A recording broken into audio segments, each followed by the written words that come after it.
Are you tired of the same old pro wrestling? Then check out the amazing action on Powerslam.tv, the biggest indie pro wrestling channel in the world. Get over 4,000 hours of the best pro wrestling events from over 110 of the biggest names in the industry from over 15 countries around the globe. Get your free trial today at Powerslam.tv. This is Jordan Grace, and you're listening to the Social Suplex Podcast Network. BWB, this is One Nation Radio. You better get it right.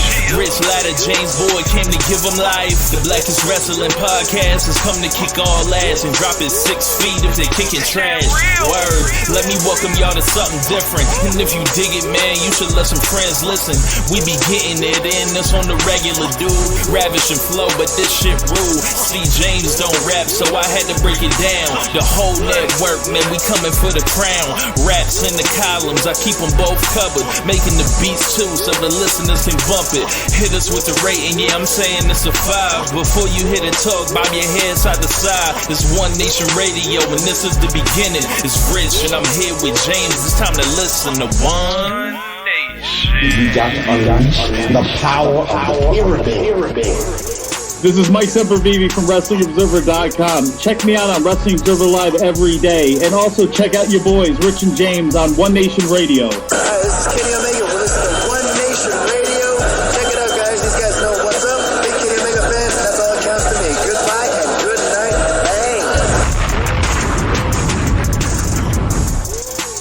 Bang. Ladies and gentlemen, welcome to One Nation Radio. I'm James Boyd, and here with me I have the usual, the tried, the true, the trusty, Rich Latta. What's going on, man? Shit, man, just chilling. Just ready to talk about some WWE main roster. So you know what that means. We had to call in the big guns, the returning, the exceptional. The last time she was on, I got so many comments from people saying how much they loved her and enjoyed everything she had to bring to the table. So you know we had to get her on. Welcome back to the show, to Suplexes and Shea Butter's own Tonya Rodgers. What's going on? Hi, everybody. Yes, back by popular demand. I gotta say, you were one of my only one time, but you were one of my favorite guests on One Nation Radio's history. We've been doing this since 2012. I don't think I laughed that hard at our guests in a good way. I don't think I laughed that hard when we had a guest on. I don't think ever. It was hilarious. I try to be funny. Yes, like. when you said that they gave ACH I forgot what his NXT name was. You said they gave him a nigger shirt. I fucking howled. I mean, but they did.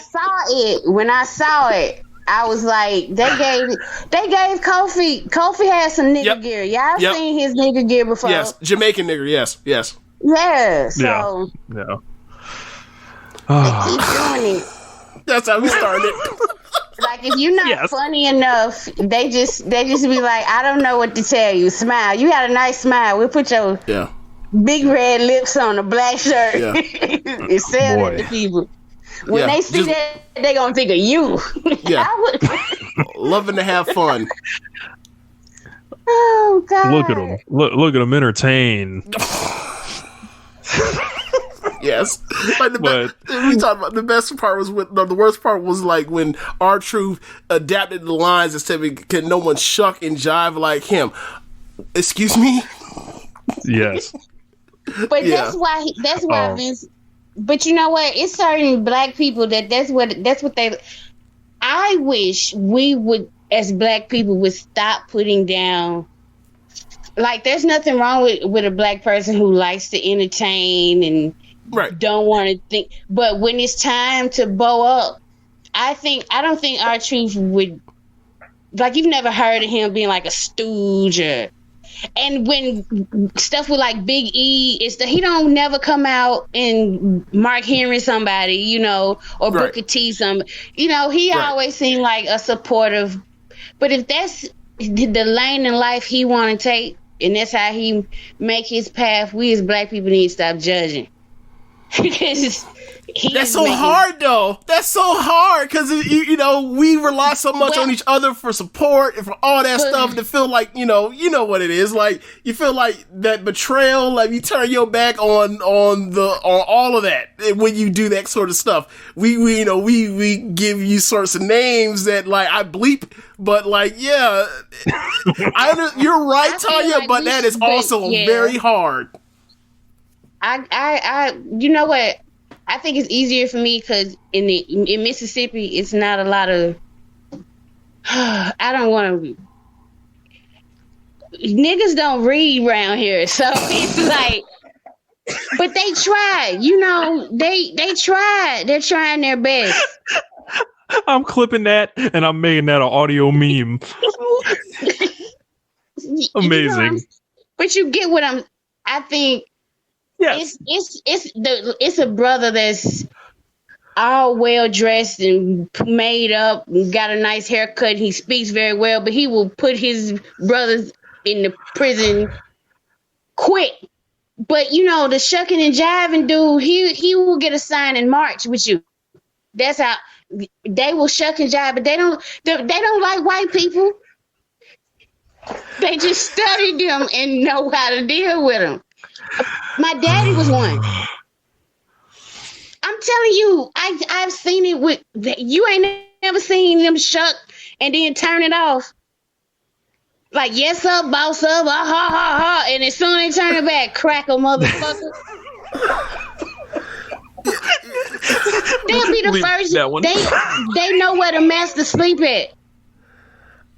Why you think he's still there and he didn't get fired during the cuts? He might know where a body buried, a body or two are true. Why Vince likes him so much? He knows something. So everybody, normally we only do one show a week. This is a special midweek edition.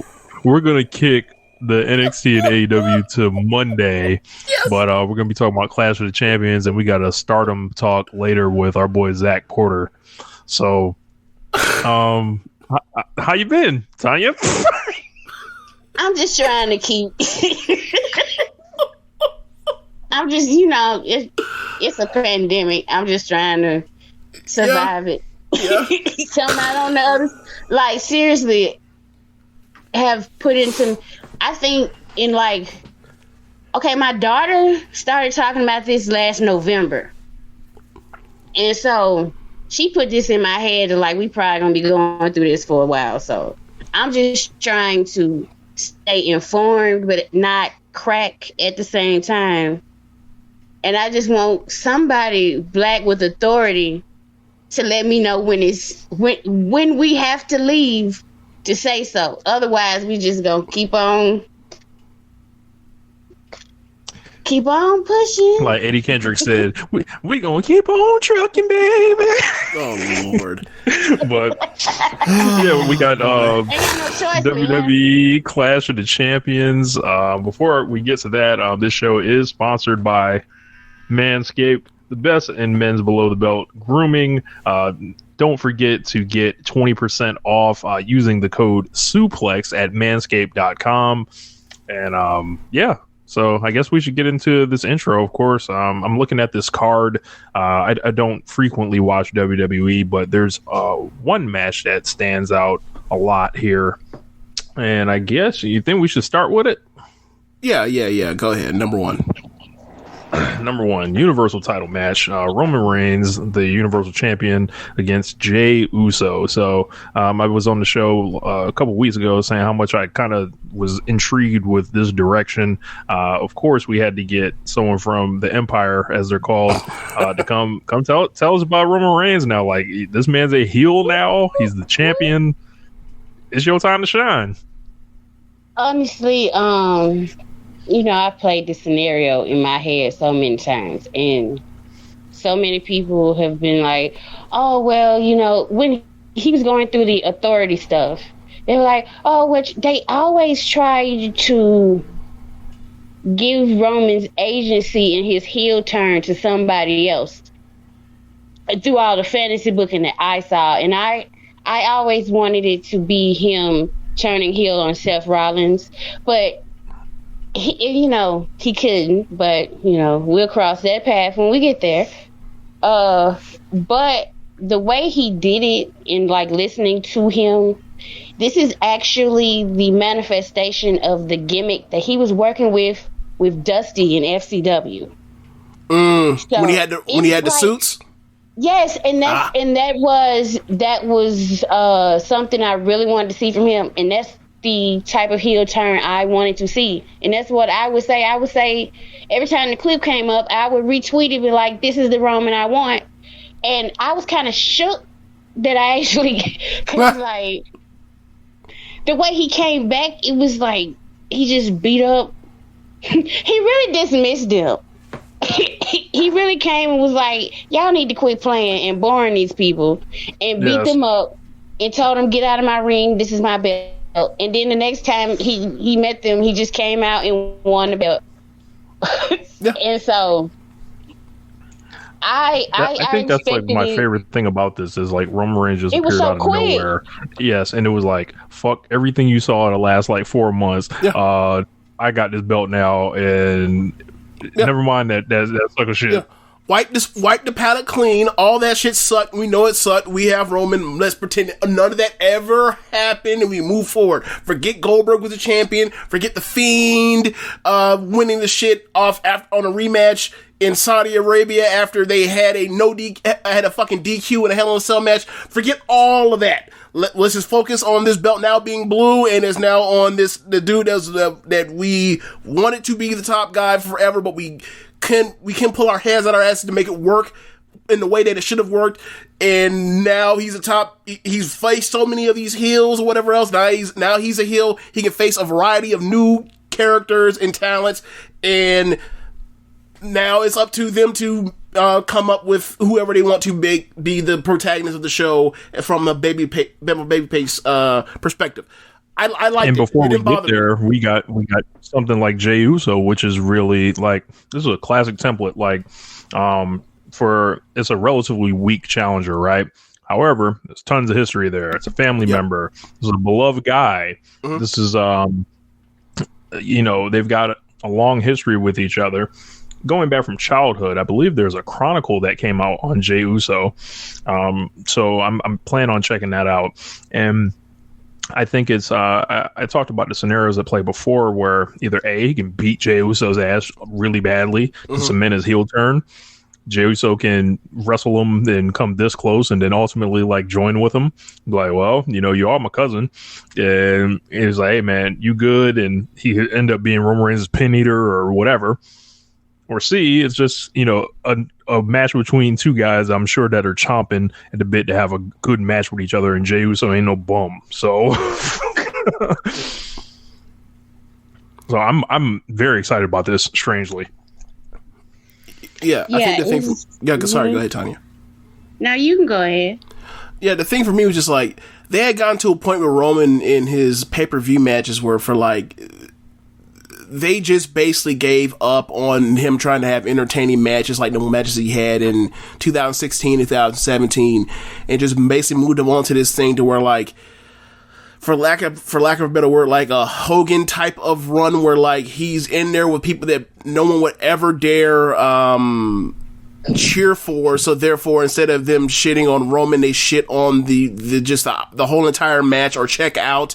And he's in there getting held in like long rest holds or whatever else. And it was like, this is killing this dude. So, like, I'm glad to see him switch it up. He can now be the person that sets the pace in these matches. He can be more aggressive, which that's the best of Roman when he's actually aggressive out here, having, brawls and wars. So, I'm from that perspective, I'm glad this is a change of the status quo that we've gotten from Roman. Like, I'm really surprised that we got it because, like I said a week or two ago, like, after, it comes out he's a 2-time cancer survivor, I thought that this is kind of like the part where, like, he's just never going to be a heel. And I kind of had resigned fate to this. Now I just have it's a new lease on life. And, like, I'm glad that this has happened. And it can't be, whatever happens, like, it can't be worse than what he was doing before. And it can't be worse than what we were getting in the title picture before.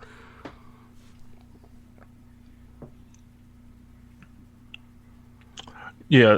So Tonya, you got any predictions on how this match is going to go? How you see it, kind of playing out, and what do you think this means for Jey Uso, if anything at all?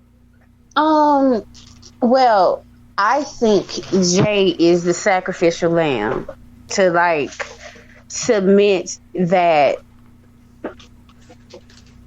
the old Roman is gone. He's gone bye-bye. And how is he going to do it? The biggest thing, kill off his family. And the only family available right now is Jey. So, they could surprise me because the manner in which he turned heels, like when he first came and beat up Bray and Braun, I was the one that was like, this might be like, that seemed like heelish, and people were like, how can you turn heel on two heel? First of all, y'all want to cheer Bray Wyatt the Fiend so bad when he just has a cooler interest. He's still rambling. None of this stuff makes sense. Where is it going? What is the plot? Yes. Please give me the plot. You've been doing this for a minute now. I think I was more on the I'll believe it when I see it heel thing with Reigns, just because of, like James said, this guy is a 2-time cancer survivor. Also, they pushed this man as the face of the company for 5 years. They're going to need to do more than beat up Bray Wyatt and Braun Strowman for me to think he's a heel. It happened shortly after. Yeah, that same week when at the end of SmackDown he was with Paul Heyman, and some people were still questioning it, and I'm like, really? Right. What don't you Paul get? Heyman, he's not gonna be out there kissing babies, and well, nobody can kiss a baby now, but you know what I'm saying. Yeah. Imagine letting your kid doing whatever charity outreach thing, meet with one of these WWE wrestlers right now in the middle of them where they have many outbreaks every other month. Couldn't imagine. Incredible. I couldn't either. I don't think the title is changing hands or anything here, but no. And I think something interesting is going to happen, though. It's good with storytelling, but listening to Roman in his interview, he's still worried about COVID, so he goes to the building, he isolates, then he goes and does his segment. He said he shows up late, so the show probably already in progress. He come and do whatever he got to do, and then go back home. Bret Hart shit, right? Yep. So I think another reason why you gonna be seeing, people were saying, oh, he facing Corbin, but he trusts Baron Corbin ain't out there posting conspiracy theories and testing, Sheamus, he trusts these two dudes to wrestle them. He trusts Jey. So I think it's gonna be that type of deal where he's not gonna be wrestling that much because he can't trust his co-workers. Right. But I hope. When you think the next time he's wrestling AJ Styles? I think what's going to have to happen is AJ probably going to have to give him 3 positive tests in a row. He said, you want this check? 3 positive tests in a row. And then I wrestle you the day of the 3rd positive test. Not the next day, but that day. Or some weird stuff. Right. But yeah. So, no, sorry, go ahead. Continue your point. It's crazy when half of your coworkers believe it's overblown, and you coming back and you let's make this money and stay your ass at home. But apparently he has a reason. I think a lot of people don't want to stay in the house because they don't want to be at home. Yeah. But even if I hated my house, I'd be in there because it's better than,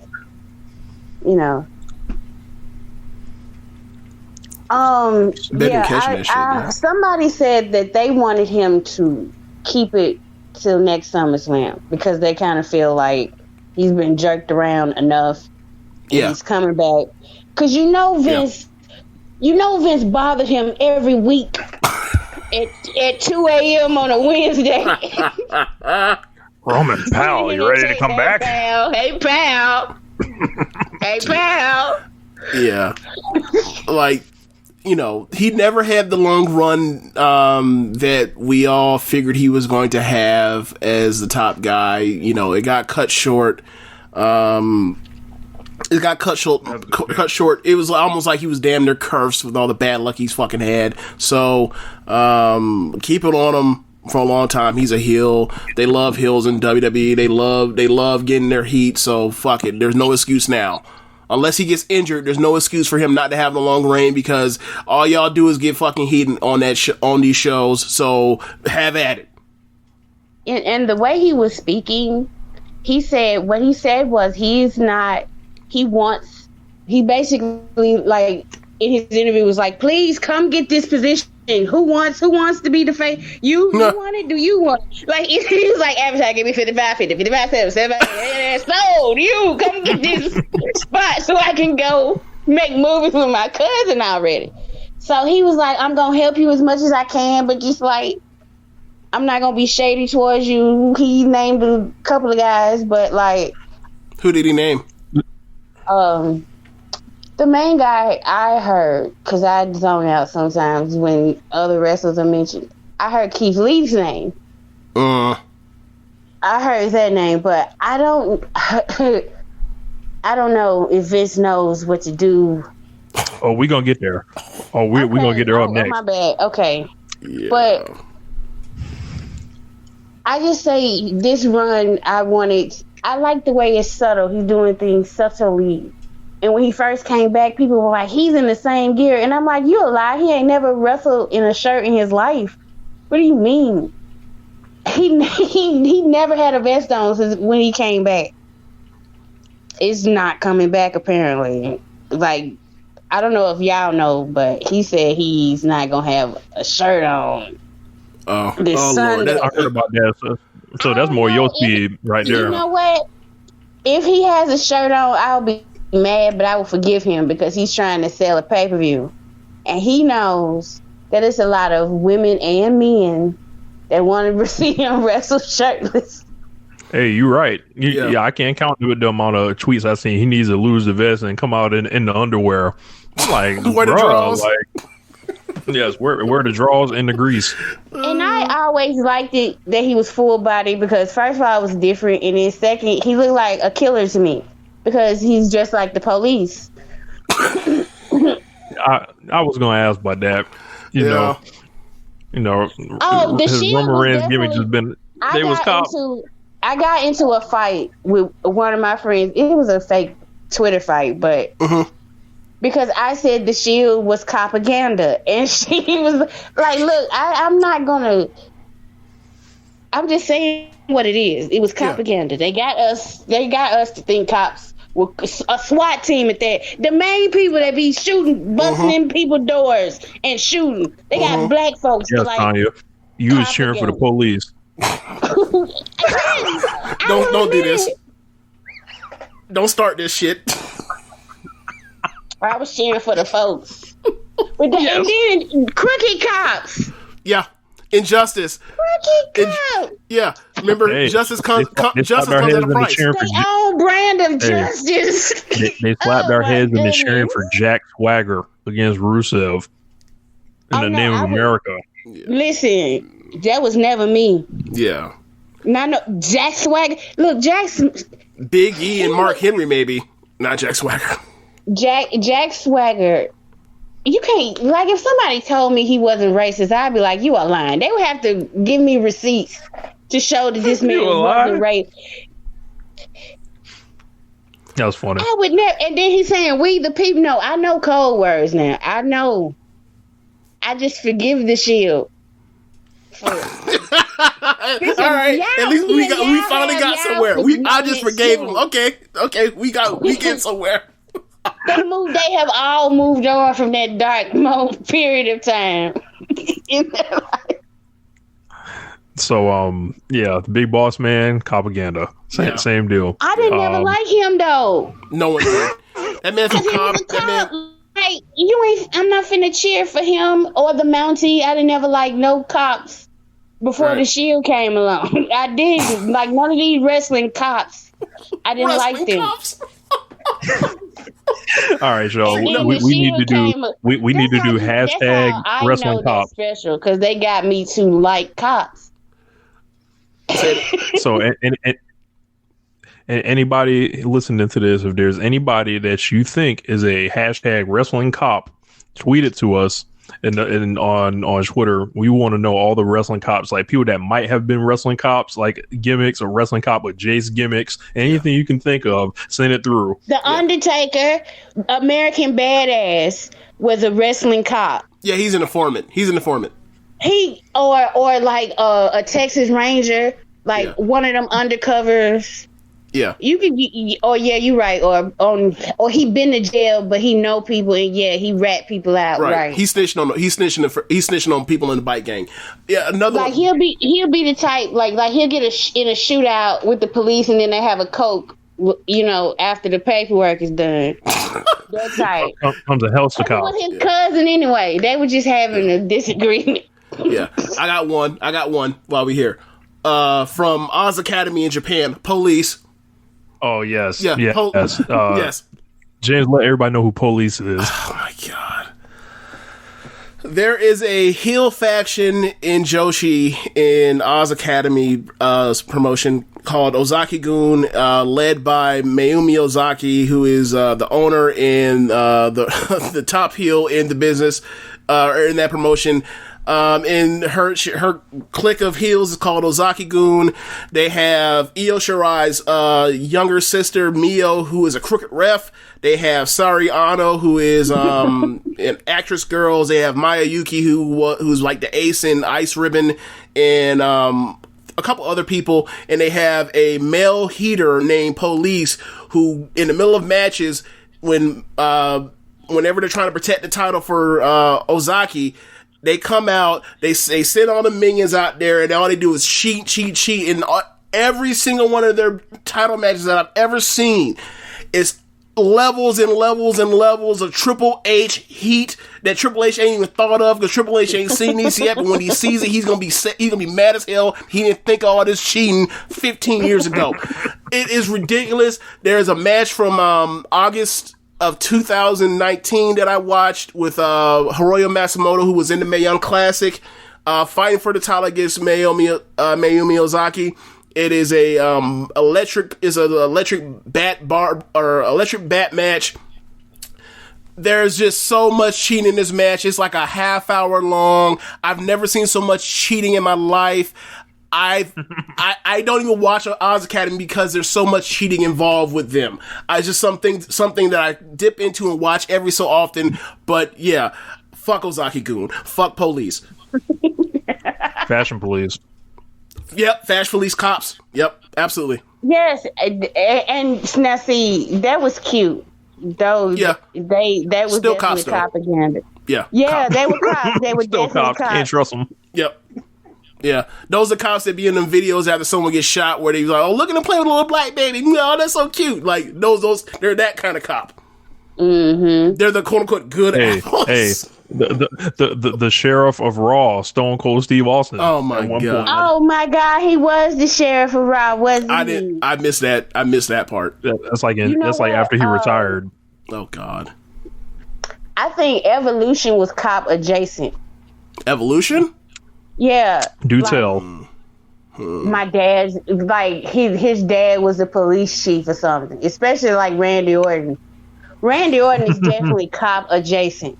Cause like he's the one who like he has family in law enforcement, so he gets away with like a little date rape here, you know. Oh wow. Beating up shit in bags over here. Oh, I got one for you. John Cena, definitely cop adjacent. Definitely propaganda. Definitely. All that military lip service, absolutely. That he had that love for the cops too. Absolutely. It's propaganda, and that goes into like the nationalism. Yeah. Yeah, that's. Hey, GI bro. GI bro, god damn you, Rich. matches for the African Americans. Oh, look at my African American. What the hell? What? You know those ads that you that randomly start on your phone. So I was looking up wrestling law enforcement gimmicks, and then all of a sudden the President of the United States ad comes up here. So amazing. His ears were burning. Synergy. All right, so back to this pay-per-view, y'all. Yeah. So the next match. I think we covered. Yeah, next match. We covered everything with Roman. We moved on to the Scott thing. I'm assuming what was the next match because you watched SmackDown, Tonya. Title match. Sorry. I was going to say WWE title match, but okay, yeah, WWE title match. We can talk about this briefly because I know, like Tonya, she said earlier, like, what was the line? What I don't even know what a Raw is.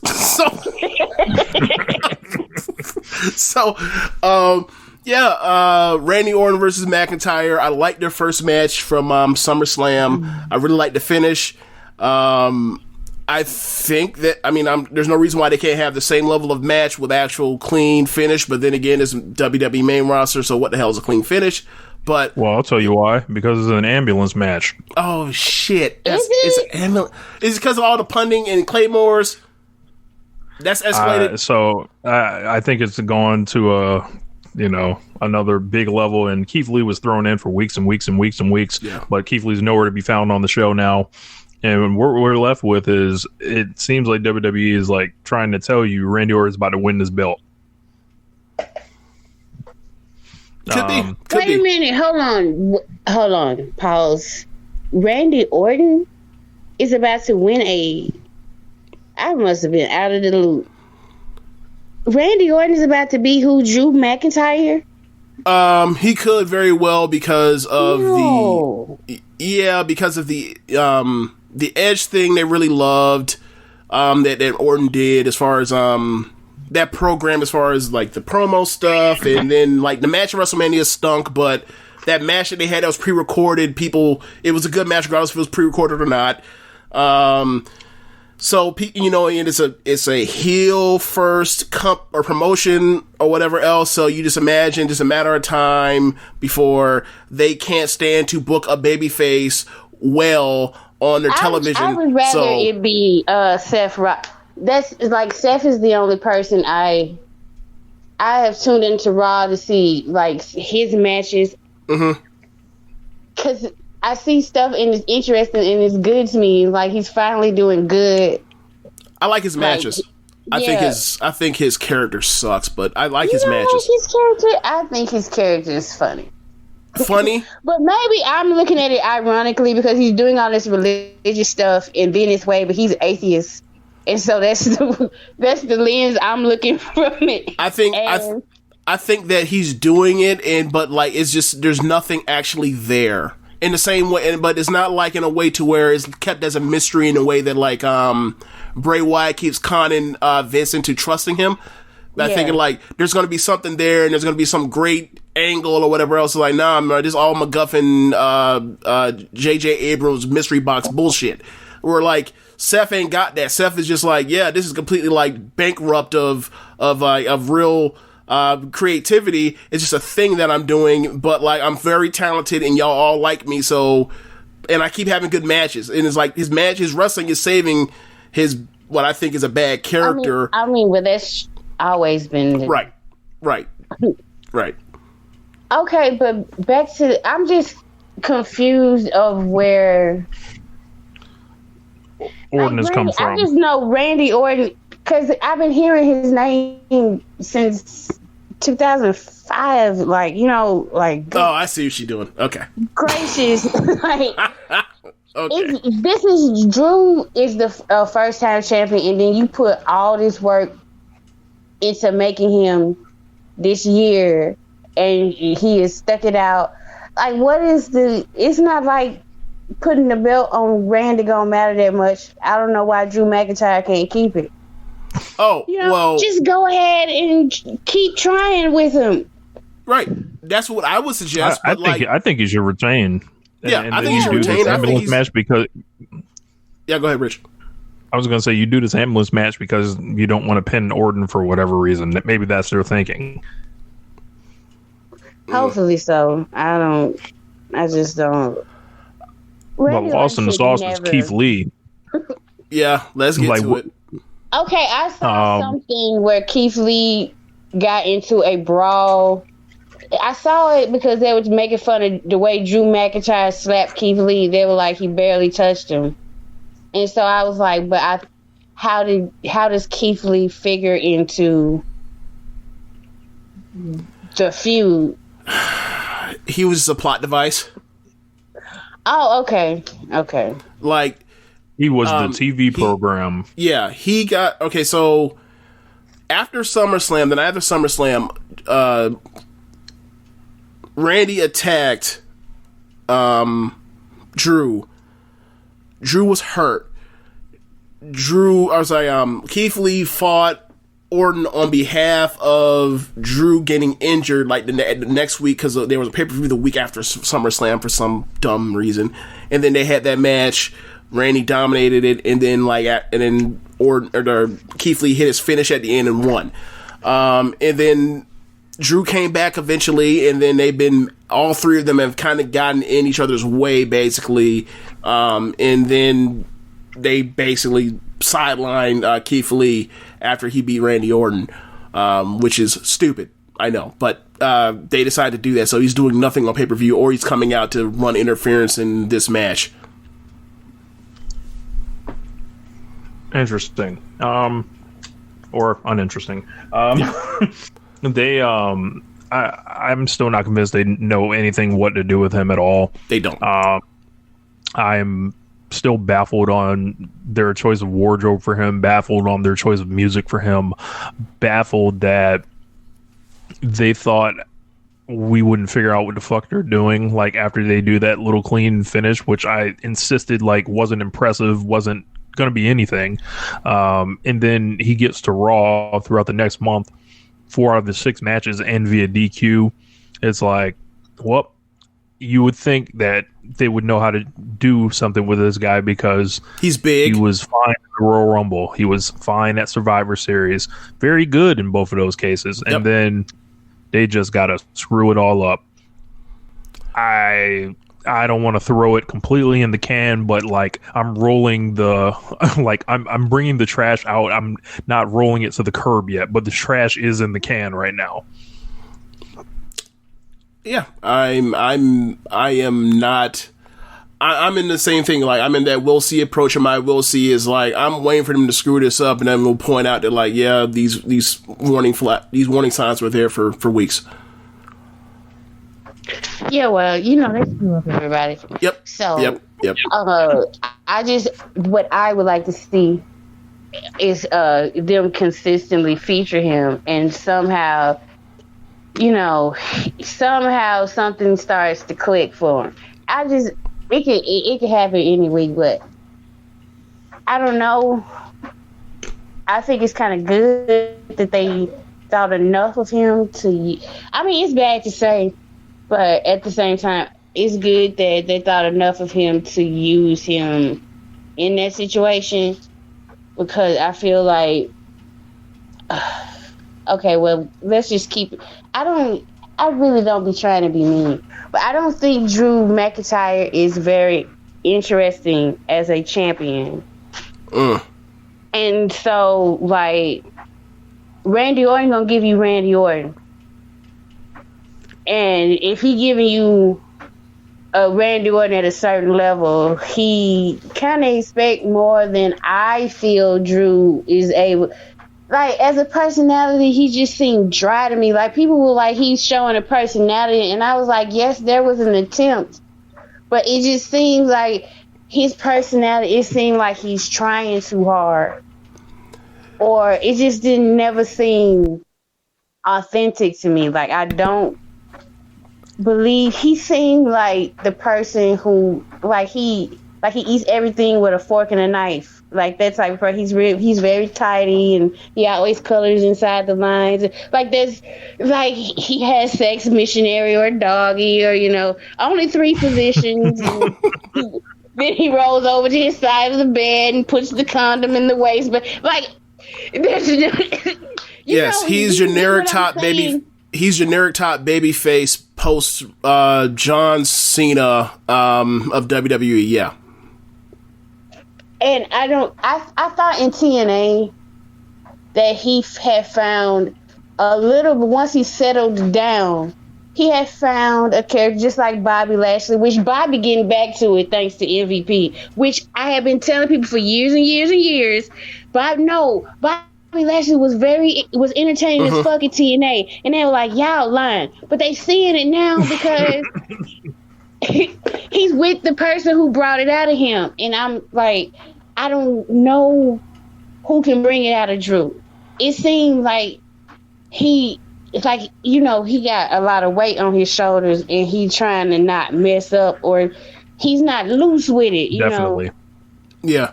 Like what we've said about Drew all summer is that we felt like this dude's doing as great of a job as anybody could right now. Like as far as like being like a rock solid anchor for the show, like having a good match on pay-per-view every month and feeling like a champion or whatever. But I can see what you're saying, like as far as him being like he is dry. Yeah, like I'll say that, but everybody's dry that's in that position. And it's been that case for like a decade, except for like really nobody. It's been John Cena, and then they suffer and succotash Roman Reigns, and then and then even when Becky got to the top and after WrestleMania, they turned her into that. Like they have this thing where they feel like the top babyface has to be this MC of the show and this inviting, warm character, as opposed to like what got them hot.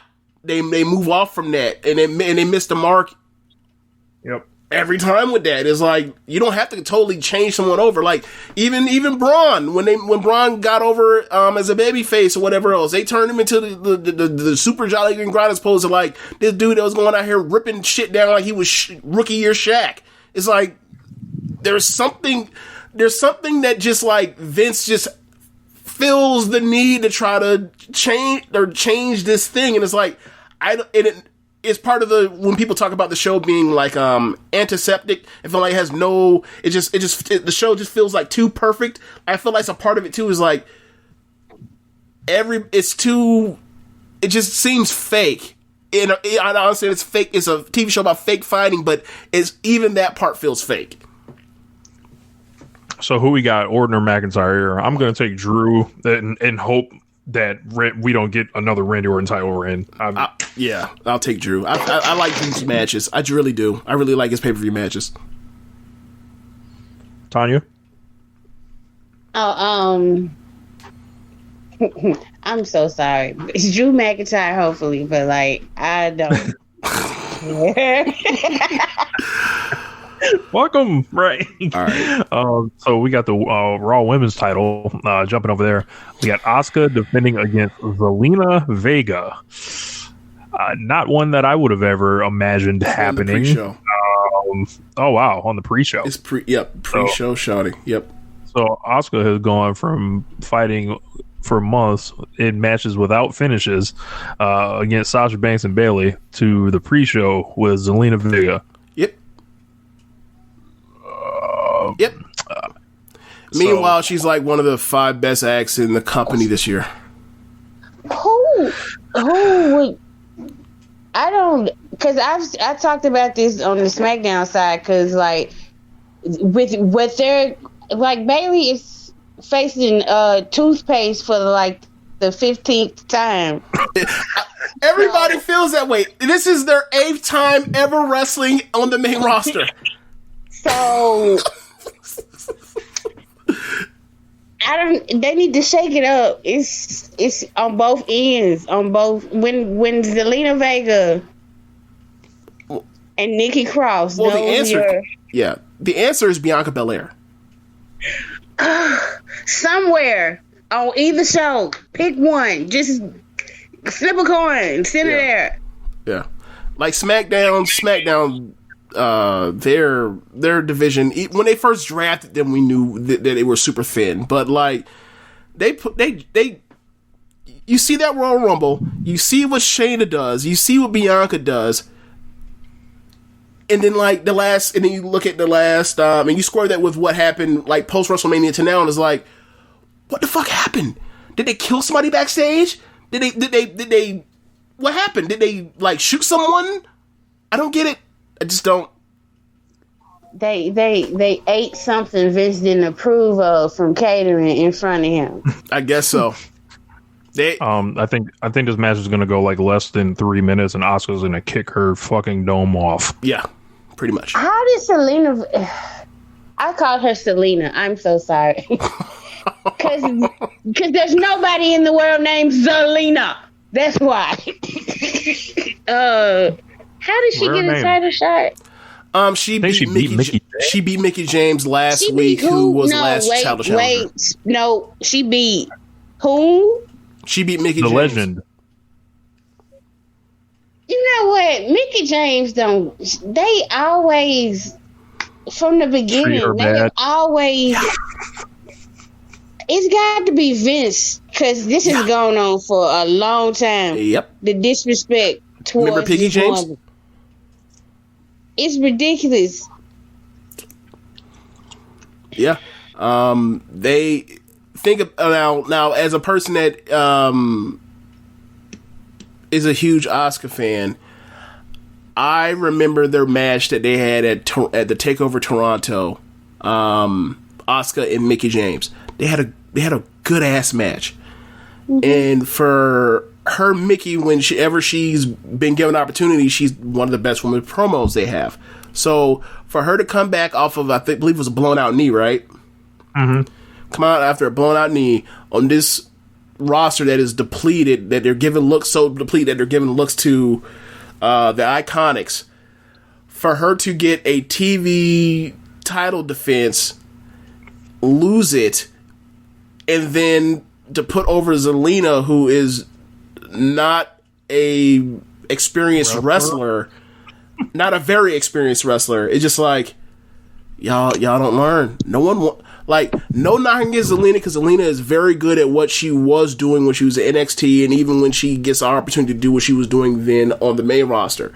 But she is not a person that's built for the ring. That's not her skill set. You're taking her out of her skill set to try to pop something else because you know she has a personality, she can talk or whatever else. But like, we're at a point now that we're like, if you can't work, it ain't gonna work. For the most part, it is more times than not, it is not gonna hunt. Like, people don't want to go out here and see a match that's a waste of time. Right, exactly. And especially not with women. You sound very muffled. I can't hear. Yeah, I can barely hear you at all. Can you hear me now? Yep. We can hear you now. Okay, I have my But yeah, I just and then they said it was gonna be on a pre-show. So which is, I wish to God they would just not have a pre-show, because anybody that gets put on the pre-show, nobody's gonna like it. So just start the show, have the first match. Like, what is there a pre-show match for? I thought pre-show was like, okay, everybody, start taking your seats. Mm-hmm. And for the people that's sitting there waiting for the stragglers, have something to entertain them. Well, this is all the internet now. You don't, that's what I'm saying. Why do you need you don't need a pre-show. Just start the show. We don't need to sit there and listen to Booker T and JBL talk about this. We can see that. They still got Coach out there? Oh, God, I hope not. He's still on them pre-shows, right? Is he? I don't know. I don't watch them shits. I stopped watching them when they started throwing Sam Roberts' alien-looking ass on there to discredit black women. No. Sam Roberts is somebody, and I'm not big and mighty, but if I saw him, it would be on sight. Cause for the disrespectful, it is always, it's like somebody paid him, hey, go on here and talk shit about Bianca. Hey, go on here and talk stuff about Sasha, Naomi. It's too many black women in a row, bruh. So I want to know what the problem is. His whole shtick just sucks. For example, right? I don't really, ever since the Bianca thing, I never was a person that watches the pre-shows. I don't give a fuck. I don't watch pre-shows for real sports. I'm not going to watch it for fake sports. But him, for example, once the Bianca thing happened, it was just like, that makes no sense. You're saying that she is below, quote unquote, make the standard of takeover. Meanwhile, like, it's like, you know, it is. Everybody else has had shots are like worse than a few people that have had shots have been worse than her. What are you talking about? Like, were you saying this when they were doing the triple threat match with like Peyton Royce was in the fucking on Takeover before? Were you saying that then? Get out of here. So then you look at what he does, and like he's clearly in the heel analysis role or whatever else. So like when they had Pat McAfee would say, "I predict the babyface," he would always pick, and then Roberts would pick the heel. And then, like, when they had McAfee in that stupid fucking program against Adam Cole at TakeOver, and McAfee's the heel, he then says that Adam Cole, the dude that he's been putting over for, like, almost 2 years as, like, the greatest thing in NXT history, he said that he was going to lose to Pat McAfee. I was like, okay, so you can't even, like, have the critical thinking to switch it up, or the people with you to switch it up to make you not look like a fucking moron. Okay, your character sucks. You as a person, I don't know. I don't care. I personally find your voice to be just ridiculously annoying. Godspeed, bro. Like, I think a lot of people who get in that position, they try to be Bobby Heenan. Yep. And they don't understand. They think they were. Bobby Heenan was a fully realized character with a history with a lot of these wrestlers that he was calling. Yep. In my opinion, because Bobby the Brain was so good, he kind of ruined it. We don't fucking need a heel commentator. Why would you want the person that's speaking to your viewer to antagonize you? The heels are quite. This is not having a heel commentator, having a heel owner. It lessens and diminishes the actual heels that wrestle and have to get championships. I'm so glad whatever happened made it happen, that there's no more authority or no big higher power. Who's it? What's it? Inner workings, middle management bullshit on that show that they had forever and ever and ever and ever and ever. I'm so glad that's gone. I don't care. I didn't watch the show for the McMahons in the first place. This has never been that easy to look at. They have put this man's face on camera for 30 years, and I've had to watch this shit. I'm tired of it. Yeah. They drag him out now. It'd be so sad, too. But yeah. And he'd be, you know, it's a funny thing with Vince is like, we always hear about whenever someone fucks up a line or whatever else, it's World War III backstage. And then Vince comes out there and he meanders and can't remember half the shit or get half the shit he's meant to say out, and it's just like, I wonder if you can hold up to that standard that you held for all these other people that you just de-push because they botched some word or some shit like that, or can't pull off your word salad nonsense. If he can't do it, but he gets mad at other people all the time for doing it, he wouldn't like me. I would be fired. Cause you not finna, with your mush brain, you not finna come at me. However, when you say it, show me how to say it, Big Pimpin'. See, that's why. But I think, in a way, that's how you gotta be if you work there. But then if you do it, if you certain people, they gonna call you difficult and try to run you out. It's all on who you are and what you can get away with. Yeah. So we got Bayley versus Nikki Cross, part 75 for the women's title. It's their 8th match on TV. Y'all stop this. Y'all gotta stop. And then Nikki Cross ain't even. She only got 3 moves anyway. She jump on your back. She do the something on the apron with the apron. Put it over them and then she'll beat them up. Yeah. And then some kind of slam or something. Yeah. But because her character is crazy. She's not just, never mind the part where she was actually a good wrestler when she was wrestling on the indies or whatever else, wrestling in Stardom. She's crazy. So therefore she does crazy things like pull the apron, like you mentioned, over people and pound on them after that. This is how you're supposed to work it. And you look up 50 million different ways that people are crazy. Right. And you pitch those things. So you want me to be crazy? Well, let me be crazy in this way and not in... I called her. She need to go holler at Mickey James. This is knockoff Dean Ambrose. Oh my God. He didn't it is though. Yeah. Because with Dean, he wasn't crazy. He tried to finagle the character into where I'm being off as my strategy to throw you off. I'm actually smart. I know what I'm doing. Right. I'm just trying to throw you off by playing crazy. Yeah. A false sense of security, and then all of a sudden you see me putting you in all these holes, Triple H at Roadblock 2016. Yeah. Yeah. Right.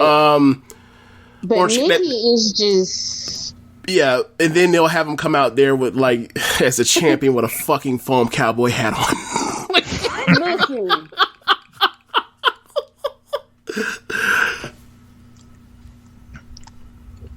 He should have never let that Vince know he was that funny. That's what I think.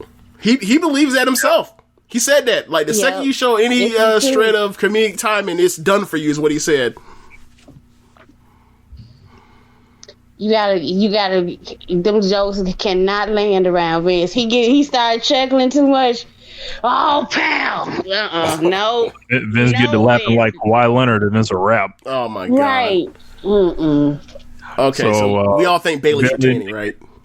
Yes. They ain't putting no fucking belt on Nikki Cross. Right. Bayley has to retain. You know what? if they take that bet off Bayley before Sasha can get it off of her, they're gonna have. I don't even want to be on the internet because I'm a part of the Sasha crew and I don't want to deal with them. After 2018, I don't care what they do with Sasha and Bayley as far as them actually having a feud or whatever. As far as I'm concerned, look, NXT, I can go to the network and watch the NXT stuff. It was great. And it's not going, whatever it is. We were there. Whatever they do is not going to be as good as what they do, as what they did anyway. For my sense of sanity, I've basically I've written that off as whatever. If they get to it, great. If not, great as well. I don't care because they've killed so much of my interest in that potential thing happening 2 years ago that is just ugh. But if they have it, it looks like they're gonna have it in this weird time of year that's not any big money pay-per-views. So it's I don't know what they're doing. Yeah, it looks like they're going to do it at Hell in a Cell or something. Yeah. Which is I wonder who's getting the match at WrestleMania. And then I'm scared because everybody's saying Hell in a Cell, and I was like, why would y'all want to be Hell in a Cell? They're not finna have Sasha Banks win a Hell in a Cell match. 0 for 3. Are you kidding? Win? No, not at all. She can have one all she wants, but win one? Nah. Not so much. So, and Vince is into Bayley. He look, I can just keep the title on her. I'm fine with it. That's what it seems like to me. Yeah. It don't seem like there's no urgency to make anybody else. He's just yep, we just keep doing this with the same opponents too. Yeah. If she gets to October 4th. I believe that would be a 1 year. That'd be a whole year as champion, SmackDown Women's Champion, in that one reign. With 3 challenges. Yeah, pretty much. Nikki Cross 6 of them. So, we got the tag title match. I don't know what the fuck this is. Nia Jax and Shayna Baszler will be defending the title against the Riot Squad, who apparently is back together. Ruby Riott and Liv Morgan. They were doing tags they were doing tags with Bianca, trio tags with her, in the last month. But other than that, I can't tell you how. Actually, I know how they got back together. It was either the Iconics, some heel force was beating up both of them, and they decided to forget the whole thing where they were all fighting each other in earlier in the year, and they decided to link back up. But whatever, like let Shayna and Nia destroy them. Let Shayna and Nia destroy them and move on. I'm taking the big folks. Yeah, remember when Liv was a lesbian lover of Lana at the beginning of this year? Remember that? Yeah. Remember when people told me she was about to be a main eventer and shit? Like, nah. Remember when she fought Charlotte before she went away, before coming back as a lesbian lover, and she said she's gonna come back as something real, and she came back as the fakest shit I ever seen in my life? Correct. That was I remember all of that. Tonya, do you remember these, or were you just not watching because like they ran you off? I wasn't watching too much, even around when some of that stuff. But I remember that when I just want, like, people were like, "Oh yeah, it's typical," and it was typical. But I just wanted people to wait. The initial reaction. I don't see anything wrong with, having a bisexual character. Right. But just to do something like that to pop a rating, of course, which WWE's never going to take something like that seriously. So you could just leave it alone. Yeah. Yep. Like, they can't be trusted with that sort of thing. Like, if this was another promotion or whatever else, I believe I could trust it. What was supposed to happen was Lana was supposed to leave Bobby Lashley after Rusev simped hard enough for her and was like, "I'll do whatever," and then "I really love you." Like, that's how you end an angle, and not drag this poor girl into having to wrestle Lana of all people. Of all people. Yeah. And like, people like remember when they made Naomi wrestle Lana and defend the title against her? Yeah, when they gave her that lame duck title run. Yes, I remember that vividly. Twice. Because she had to make the trick tap out the second time. Because she was saying, "Oh, her shoulders went down." And I was like, they made her title run about Charlotte coming to SmackDown. Right. I can't stand it. And then she never, and then like what? Has she ever had a singles match on pay-per-view with a horsewoman? Once. When? She did the Saudi deal with earlier Bailey, this year. but it was I think that was Fugazi. And you said the Saudi show this year? Yeah. Oh, that shit don't count. No one watches that shit. So no, she trended. Right. After the Royal Rumble. Mm-hmm. Actual famous people who could bring an actual audience to wrestling were like, "Oh my God, who is this amazing, beautiful black queen?" Mm-hmm. And WWE was like, "Fuck that. What about this old mustard country gal named Lacey Evans?" Right. Have you tried looking at her? Yes. Like, that'll get advertisers. We want to advertise the people that look like they don't shower. Yeah. Yeah, so what else we got? Cesaro and Shinsuke Nakamura against the Lucha House Party, and they have not designated which members. Oh, they still work there. I thought they apparently got they do. Or I thought they got fired because it was so many people that got fired. I did not know that the Lucha House Party. They are still around, grinding away. Raw or SmackDown. Get them checks. Yeah, like, keep thinking this is money. Whoever can give Vince McMahon's money, like. Yeah, I'll go with the big guys. I'll pick the big guys. Same. This is Vince McMahon's promotion. This is New York, brother. Yeah. I think I've said it before. It's no disrespect to tag team wrestling, but I don't care about it that much. I remember that. I just don't. So the champions are, they probably the Lucha House Party. I don't think Vince would ever put. I think you're correct. I don't know. So we got a triple threat match for the Intercontinental title. Quick question. Yeah. Quick question. Remember when Vince was putting Puerto Ricans in I know what you're finna say. In masked bullfighting gear. Remember that? From Spain. Yes. Yes. Like that's not even a Puerto Rican thing, but Right. Yeah. Yes. I just wanted to remember, and then remember they had a mini that was a bull. Yes. Remember that? El Torito was raw though. He was raw. Like WLC was a good ass match. I ain't gonna front. We got that there forever. Yeah, but we know what they was trying to do. Yeah, we know what they were going for. They should be ashamed of themselves.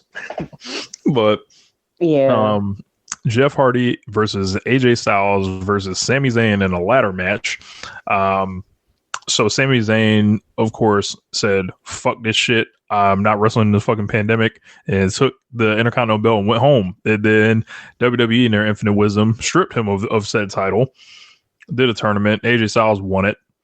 He held the belt, beat a couple guys, of course, because AJ Styles always beats all the young guys when he has the secondary belt. And then he loses it to Jeff Hardy.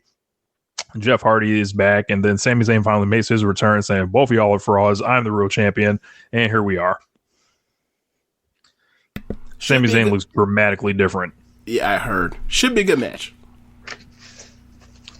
We know. So, like, do you anticipate AJ Styles doing any of the crazy bumps, or is this just Jeff Hardy all day? I think that AJ Styles will do one big bump, and that will be his one big bump of the match. Jeff Hardy has a history of not giving a fuck about himself or his well-being in the ring, or giving a fuck about himself or his well-being outside the ring. So he's up for it. I think the last one of these crazy matches he's had was when that man climbed to the top of Hell in a Cell and then fell down. So I think he can fall off ladder. And you know he wants to top his brother. Oh my! No, we're not falling off of scissors lifts and smacking the back of heads on concrete and cracking coconut and then continue matches. We're not doing that in WWE. At least I hope not. I think Sami Zayn, it'll take a crazy bump here and there. So. Yeah, he has an extensive history in ladder matches. Him and Owens used to go crazy in ladder matches. So, like, it should be fun. Of course, I'm a new generation baby, so anytime it's 2 Intercontinental Championships, I'm going to think about Shawn Michaels, 94, 95. And Razor Ramon with the ladder match. And so I thought it was a cool twist that it's like a triple threat. Just go around and just a straight up ladder match. So I like that. Yeah, of course, I love Sami Zayn and I want him to win because he's never really had a title reign. Right. So give him his title back. Thank y'all for playing, but it's yeah. You know what? I'm gonna go with Sami Zayn too. Let's reward this man. I'm gonna go with Sammy. Right. Sammy has always been, whenever given opportunity, he has always mostly it's not a thing. Whenever he's been given opportunity, he has knocked it out the park, regardless of how big the role is, regardless of how small the role is. He plays the role as well as you can possibly play it. He's somebody that should be used as a great utility player at worst. They've done far worse than that. I'm sorry, I've always liked that dude. But, I think most people like that dude. But, if whatever they want to do with him, just keep a focus on that guy. Like, he could be somebody that can help get someone over, like how he helped get Strowman over before to set him up for the Roman stuff. Like, they should always be using that guy. Always. So they shouldn't let go of the rope now that he's back. They should be thinking they're lucky stars that they have somebody that in this system that can still be as good as he is, and get this thing done and take advantage of it to try to get somebody ready for a Roman potentially down the line. Right. Yep. So we got the tag team title match from Raw. The Street Profits against Andrade and Angel Garza for the 65th time. Good God. Now, do you want to know what happened on Monday Night Raw? Sure.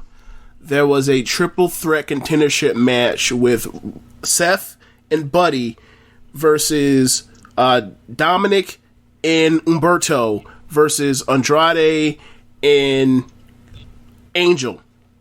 and on commentary was the Street Profits. They asked Street Profits, who do you want to wrestle? And they basically said, not basically, like something on the lines of, I can't say verbatim, but very close to it. The quote was, not Garza or somebody besides Garza and Andrade, because we've already beaten them multiple times. So hopefully he's another contender. And then they won the match right after that. Way to bury him. Yeah. Way to not clue the Street Profits in. This is the show. These are the shows we're working with and we're previewing for the pay-per-view. This is what they put out. Look, if they want to get you to do some time, I thought that they were going to they should consolidate the tag team, because they don't care about the tag team division. They should consolidate all of the divisions. Them, put the men's division. They got to keep, because they got one show on one network, so they want to keep it separate. So just have the women's tag team on one Raw, SmackDown, and whoever don't have the women's tag team have the men's tag team. Do it like that. I would think that would be a good idea, but the problem is what women's tag division? They just pulled that shit out of thin air. You're right. I don't know, when I first heard that them belts was coming, I was like, for real, they can't. Wait a minute, don't they have to get the women right straight? Right. Like, slow down. They put too much dip on their chip. Right. And like, I really enjoy whenever they have the women's tag matches on NXT when they bring them down there, because their matches are always good. And it's always with a team of like people that actually make sense to be a tag team when they do it. Like whenever they had the Kabuki Warriors beat the shit out of Dakota and Tegan when they were a tag team, or when they had Sasha and Bayley go down there and they fought who was it that they fought? Shotzi and Tegan.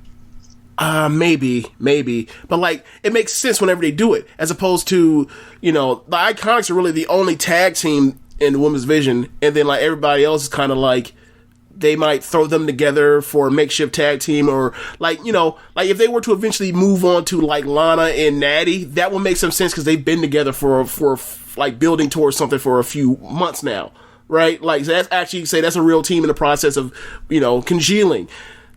For the most part, it's like, let's put Shayna and Nia together and have them hate each other and let everybody have a feud, and then like turn them into an odd couple tag team that just enjoy beating each other up. And it's like, don't get me wrong, like there's a historical legacy of like a Team Hell No coming together in that way, but like there were also like tag teams for them to fight. Mm-hmm.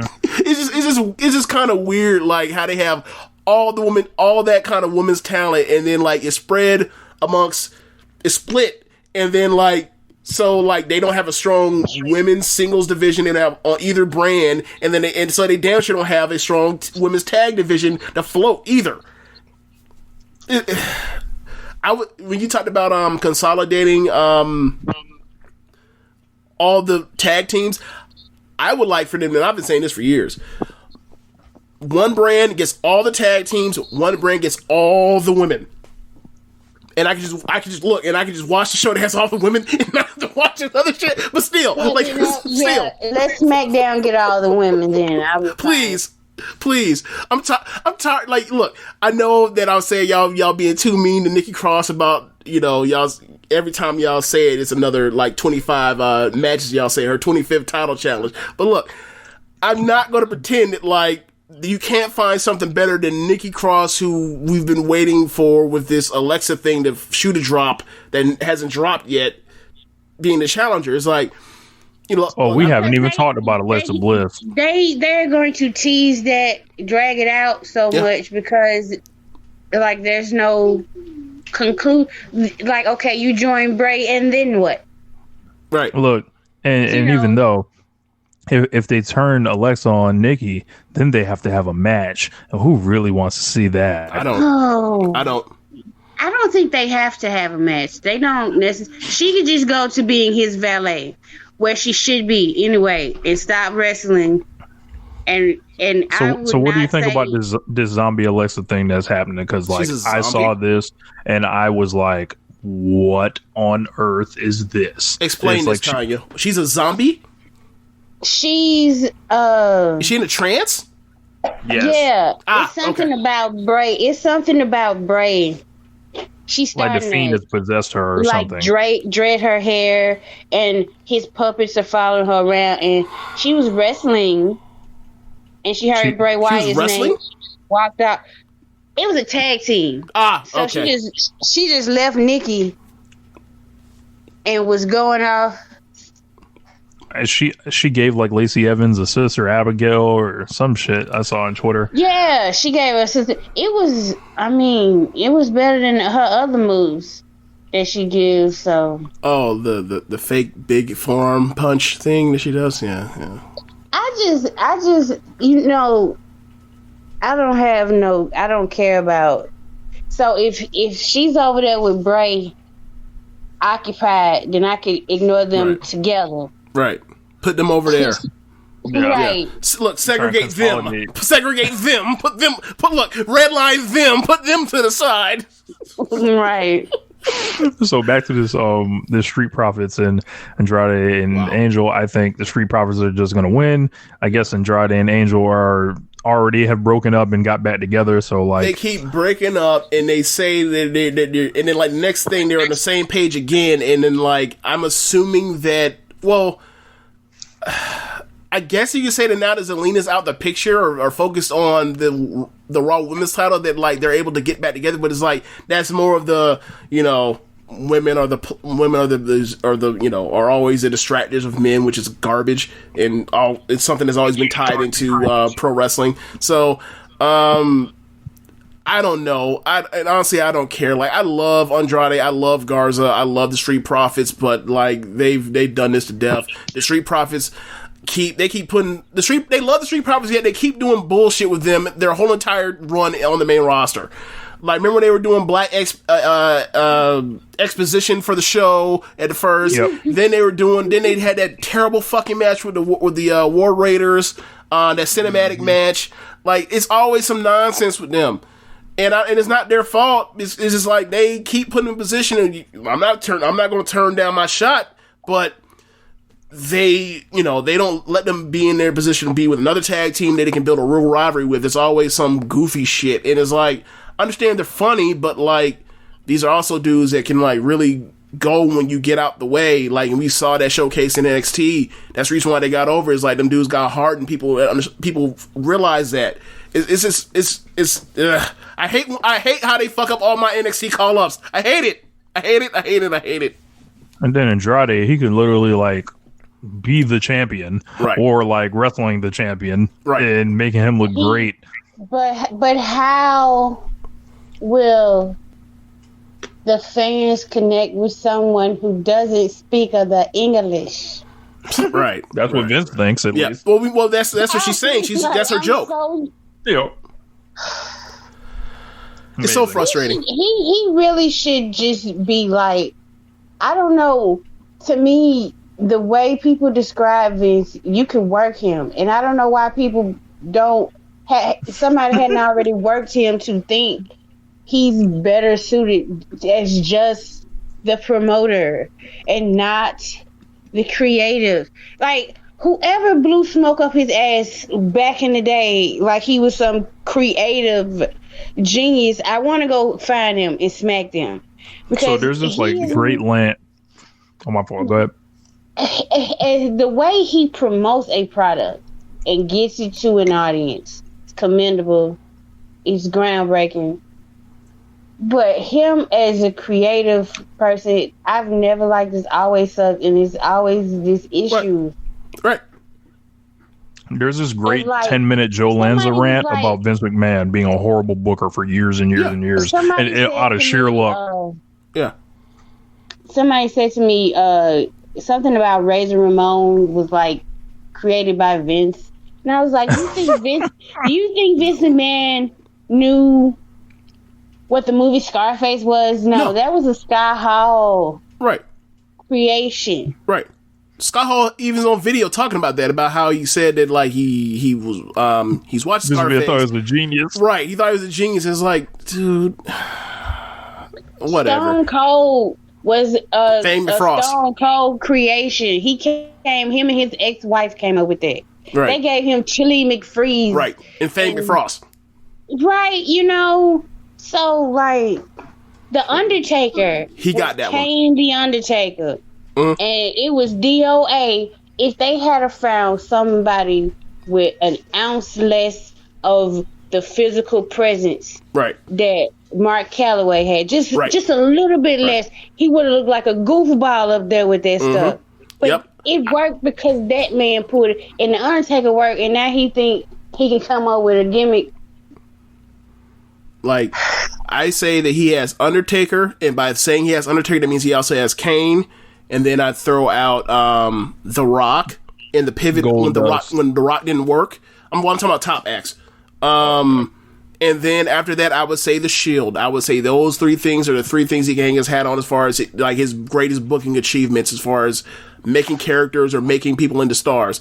Outside of that, it's a whole lot of I'm bringing in somebody that's super talented from outside of this company and import them in. I guess you can say Angle as well. You can throw that out there with Angle too.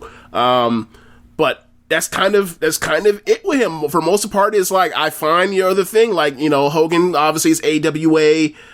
When he had Flair, Flair was already a person made. Like Macho Man was already Macho Man on the territories, or the independent bandit territories. So like, yeah, that's kind of what it is from now.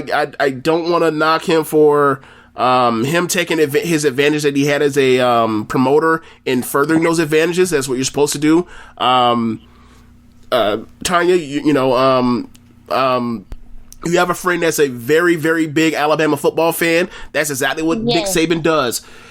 Alabama has an advantage of want to, and they use that want to into getting more and more recruits to come play for them. Mm-hmm. Like that's what the game is about. So good for him on that end. But his creative, boo boo, mostly boo boo.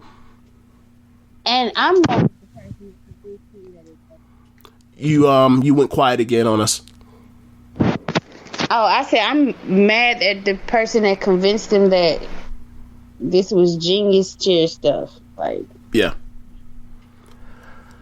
He should have been known that his lane was as the facilitator of the talent and not the talent or the writer or any of that. Yeah. He can't let that go, and it's been to his detriment. That's like the biggest failing, really, was like knowing when creatively he shot. Like you're in your 50s, 60s, 70s, right. It's not many people your age that's into your product. Is he 74 or 75 now? I think 75. Oh, wow. Yeah, Vince 75 now. Yeah. And he's still over. Mm-hmm. So we got one more match. Oh God, mercifully, let's end this show. I enjoy talking to Tonya, but talking about this product is all negativity. So we got the U.S. title match: Bobby Lashley versus Apollo Crews. Again. I love these matches because, like, I haven't seen a lot of them, but y'all were calling them out, and I'm like, these sound, because I still follow people that watch wrestling. Familiar, right? Right. I'm like, all these matches except for like Roman match sound familiar. Right. Especially Bailey and Nikki Cross. That's why he said he gonna get that one. That's why people be pirating the network. It ain't even worth $10. This is not worth $10.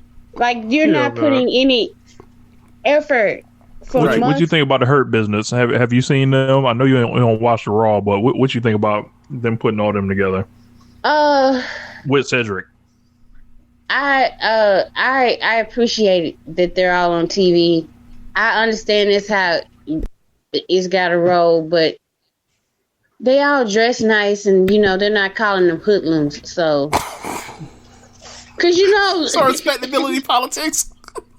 If two or more black people get in a group, You gotta watch the language of the commentators. How they gonna speak about them. You gotta watch the fans come out. Oh, the new nation of domination, bruh. Let it go. Somebody said that about them, and I was like, how do you get a group of black men together and all of it? They were saying it about New Day before New Day. Like, let it go. Farouk gave a lot of good speeches, and none of that amounts to anything. But you just gonna have to let that go. I know they thought something was gonna change in wrestling, a revolution was gonna happen, and we still waiting. Move on. It's not gonna happen. It was a cool entrance, especially when the white boys used to come out rapping, and everybody wanted to be a part of the nation. I get it. Yeah. So you get excited, you be wanting to hear the music again. But it's over with.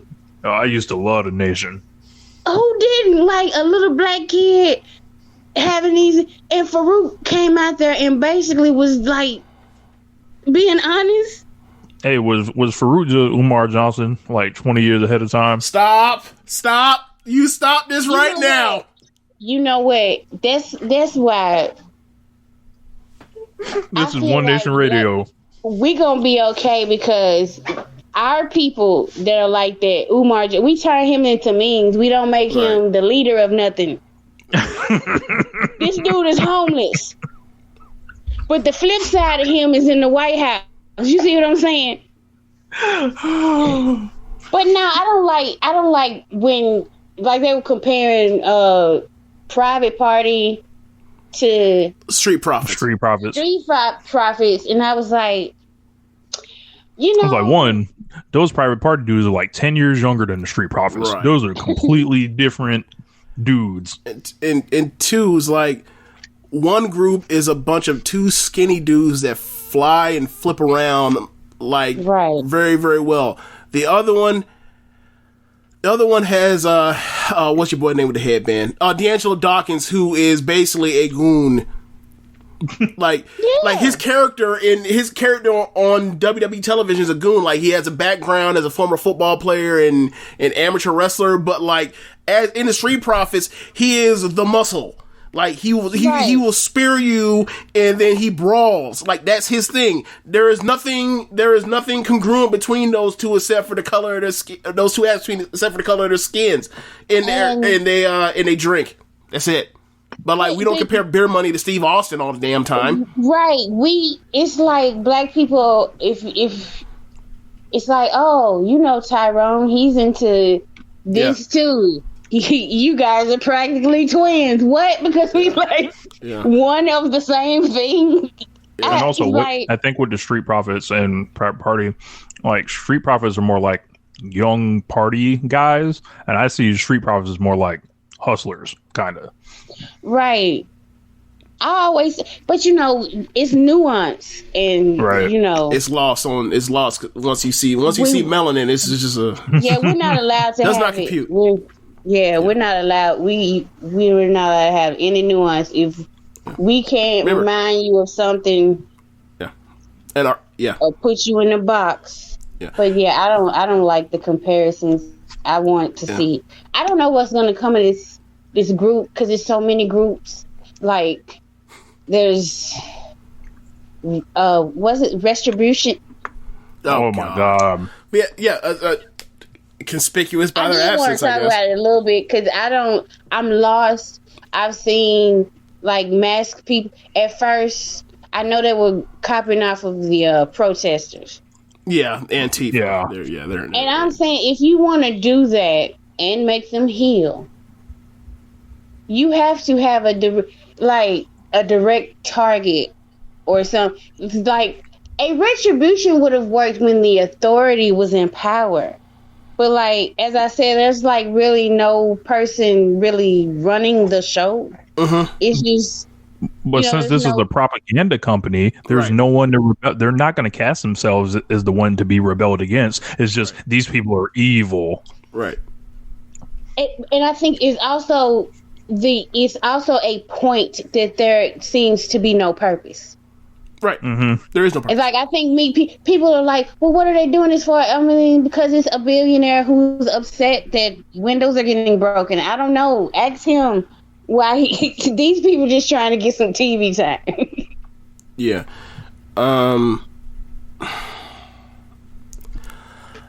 This is about the worst layout for somebody coming out since like the Viking Experience. Good God. It's worse. Why couldn't they be like? I just want to know who would have hurt if they were the War Raiders.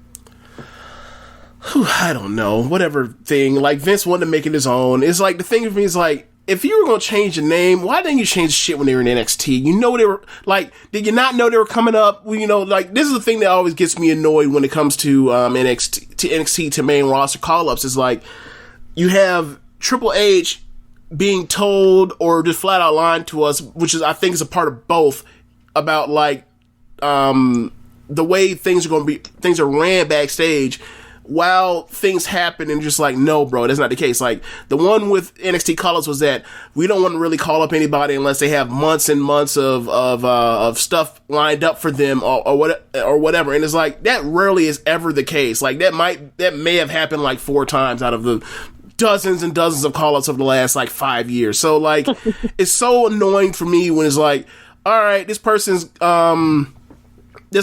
just finished everything they did. They had a good year and a half run, 2-year run where they did X, Y, Z in the third. And then they come to the main roster and it's like, all right, they got 3 weeks. But it's so frustrating to me. So with Rebellion, he's sorry, go ahead. The executive though, right? This what confuses me. So he's over talent relations. Yeah. So I think they changed his job. They did recently. He's supposed to, he's supposed to be the one that connects NXT to the main roster, right? But he's not in charge of creative. It just seems it's so disjointed. Yes, very disorganized, but repetitive at the same time. Yes. Like I said, like. You can't follow anything, but these people have wrestled each other 25 times already. Like, it's so weird to me. Like, they pick and choose whose history they're gonna remember and forget, and then all of a sudden your name is T-Bar. Yeah, like now like, I will give them this out. If this is, some knockoff Antifa / knockoff version of Anonymous or whatever else. These could be quote unquote avatar screen names. I think that's what it is. And then like once they unmask themselves, they will be like, oh, T-Bar was Dijak. Shane Thorne was Slapjack. DL Madden, who was a fucking former announcer on this show until Brock Lesnar murdered him in cold blood on Raw, is what's his Mace. Yeah, so like I think that's what they could they have the potential to still do. So I'm not going to kill them way too much credit. So I'm just saying I'm not going to kill them, because what's going to happen is, a lot of these motherfuckers that defend anything Vince pulls from out his drawers are real quiet right now because they know this shit sucks. But if they change some shit up because they know this shit sucks and go back to the real names and be like, that was a plan all along, see? That was a plan all along. So that's why I'm getting it right now. There's a potential for this. However, it still sucks. Like, the mask sucks. I thought it was code names too. I did, because it's so ridiculous. I felt, especially the Slapjack one, I was like, nah, these got to be like I ain't heard Slapjack and code names, because if you're going to be, looting and antifaing, you don't want to use your real name, right. I guess. But you could do that. Just put some. They don't put enough thought into anything before they started. And for a professional, like what CM Punk said about that, he was absolutely correct. They don't have plans for nobody. They don't have, like, it's amazing how they can run week to week without, like, what are we doing? Like 30 minutes for, oh shit, we forgot to write a script. Right. Or they rip up the script. They rip up the script so often, it's like, why do you hire all these people if you got to rip up the script or whatever else? Like, what is going on in these meetings that y'all be having till 3 and 4 a.m. and shit in Stanford? What's going on? Like, I understand, like, booking wrestling, week to week is not easy, but it also ain't this goddamn hard. No, because if you're in a bad, sometimes as a writer, you might think, oh, what I don't like what I'm writing, but you don't. If you've written enough of it, you're like, fuck it. I'm in the middle of it, so let me see what I can do to try to just see my way out of it. And WWE don't want to see their way out of it. They were like, you know what? Rip that up, story. Yep. So let's start all the way over, even though we're in the middle of telling the story. Yeah. Yeah. Yeah. I think Bobby Lashley's going to retain. Oh, shit. Fuck this match. Who cares? Bobby Lashley, sure. He's big. He's the bigger US black. Title. He'll win. Yeah, the bigger black will win. Big black. When you said the U.S. title, I was like, oh, word. They still got that. They still got that. Right. Yeah. They got a new belt. Right? Yeah. They changed the belt now. They got they basically got Ghostface Killer's eagle on the fucking belt now. Oh, really? I got to go look at it because they got a Ghostface belt. Hey, you know what? That might have been MVP idea. Probably. You know, he from around that time. Vince don't know no better. He don't know what he's looking at. Yeah, well, that's pretty much it for Clash of Champions. We'll see how it works out. Yeah, like, look, you know, we killed this pay-per-view because it's a card with no build that they had 4 or 5 weeks to build to, so they deserve what we gave them just now. But what I will say is, if I hope that y'all enjoyed us talking about and riffing off and digressing on all these different pockets that we ended up hitting in the last hour and a half, because I had a blast. I don't know about y'all, but I had a blast. Yes, cop adjacent. Propaganda. This is the weird stuff that I think about in my spare time. Well, Tonya, let everybody know where they can find you at, because I'm sure everyone that hears this, they'll write back in and say how much they enjoyed you. If they want to follow you for themselves, how can they find you? You can find me on Twitter at The Witch Militia or at Black Girl Res. That's the page for Suplexes and Shea Butter. You just had some episodes drop too recently, right? We had 2 that dropped back to back this past week. You can find them on Anchor or Spotify and other places, but I can't remember right now. But just type in Suplexes and Shea Butter. You'll see a black woman with a big afro. That is us. Give us a listen. It's 2 more like me. They're nicer. So if you need somebody that's less abrasive, we got you covered. We went straight to the 10-op. Yeah.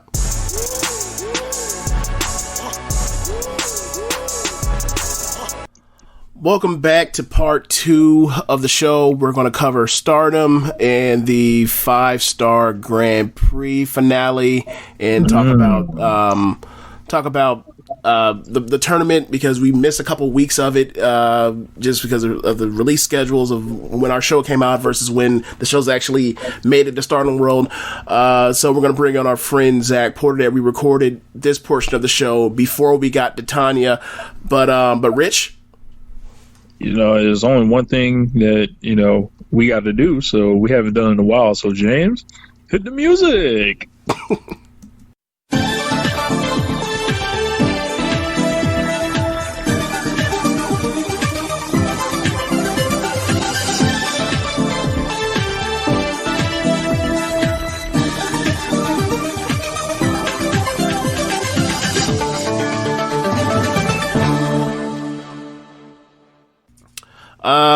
Ladies and gentlemen, welcome to One Nation Radio, part 2 of this episode. I don't know why I did the intro like this, even though this is part 2 of the show, and I just literally went over that with Rich and Zack. I don't know why I did that. It's a weird thing. Anywho, we're here to talk about and recap highlights of the 5-star Grand Prix from Stardom, and also talk about the final night in particular. Because this is something that's near and dear to my heart, I figured I'd give it some space, and by giving it some space, and some room for it to really talk about it in a big way, I decided to bring in one of me and Rich's close wrestling friends, Zack Porter. What's going on, Zack?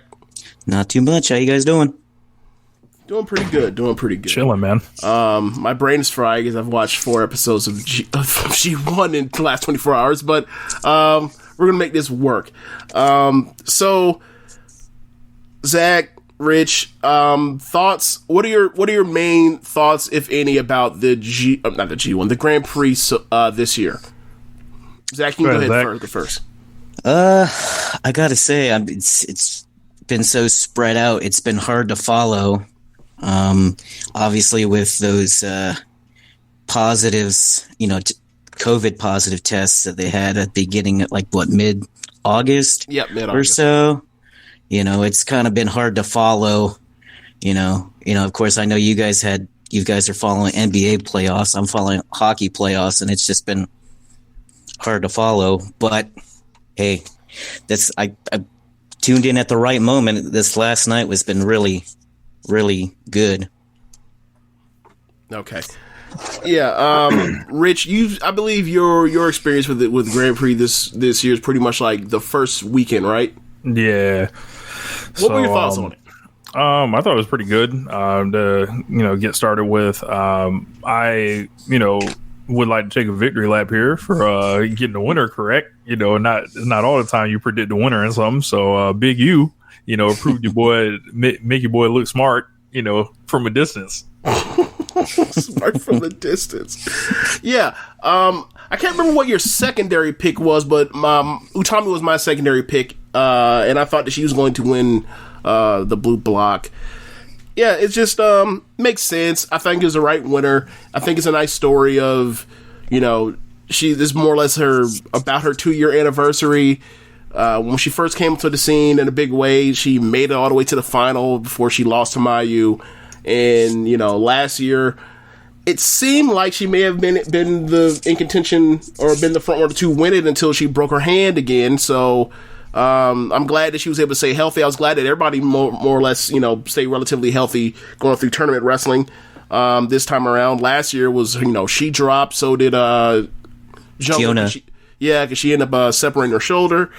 So as far as the health part, I thought it was a good tournament. I thought that the highs of this tournament were better than the highs of last year's tournament, which is to me was surprising, given the roster turnover, given a lot of the inexperience that was on the card because of not being able to bring in foreigners, not having B and Jamie there, no Saki as well. I thought that it was going to be a lesser experience, but I felt I thought it was a more consistent shows top to bottom, and I thought that the highs were as high or higher. Or let me phrase it, I think that there were more highs. I think that the best match in last year's tournament was the Mayu and Momo match in the Jungle and Kagetsu match, and I thought that matches like Azumi and Momo, matches like Mayu and Starlight Kid, matches like Mayu and Tam, matches like Tam and Julia, I thought they all met that standard. So I thought it was really good. And I thought a lot of the younger wrestlers got tons of experience, whether it was Kamatani, who had really good matches towards the end of the tournament. Saya, I thought that she was just great throughout the tournament. I think she replaced Saki, and she just I'm going to look through it eventually for star ratings that I put up for between both tournaments from this year and last year. I think that she destroyed Saki from last year in the tournament. So I thought it was very well done. The only dark spot on the tournament for me really was that damn Natsuko. Ugh. Rough. Zack, can you explain? I don't know what your level of disgust is. Mine's at a 9 or a 10. What is your level of disgust with Oedo Tai right now and Natsuko and all the fucking cheating and non-wrestling and cheating to a point where it's why are you even coming out here if you want to take DQs in front of the ref on purpose? It's frustrating, to be perfectly honest with you. It's a drastic 180 from the Kagetsu led Oedo Tai. And it's like you said, if last year was, I guess an indicator of what this year's tournament was going to be with her, where it's just nothing but, like you guys would say, buff neck, or just fucking, out of the ring stuff. I want stuff in the ring, especially for my big tournaments. It's just, I'm tired of this cheating. Honestly, I think the wrong person is in charge of Oedo Tai. But who would you like to be the leader of Oedo Tai? Honestly, if I had to pick, probably someone that's been in there the longest than a lot of those other members. I'd probably go with Natsu Sumire, but I'd imagine, isn't she's mostly a freelancer, so I understand why they won't go with that. But it's overall, I just find the whole thing frustrating. I am assuming they're trying to make her like a new Dump Matsumoto, we're just going crazy, but it's not my thing. Okay, so I'm not that familiar with Dump Matsumoto. Like, my All Japan women's wrestling is only pretty much spans like the 90s. It doesn't go into like 80s and even, I think she was even early 70s or late 70s. So you'd have to explain to me what that means as far as she's Dump Matsumoto.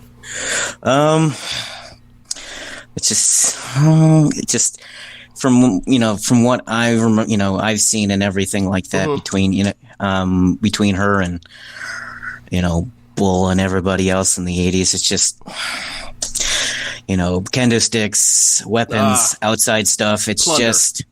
It's just I want like you. I want stuff in the ring. I want like good matches. I don't need this stuff pure. Yes. Yeah.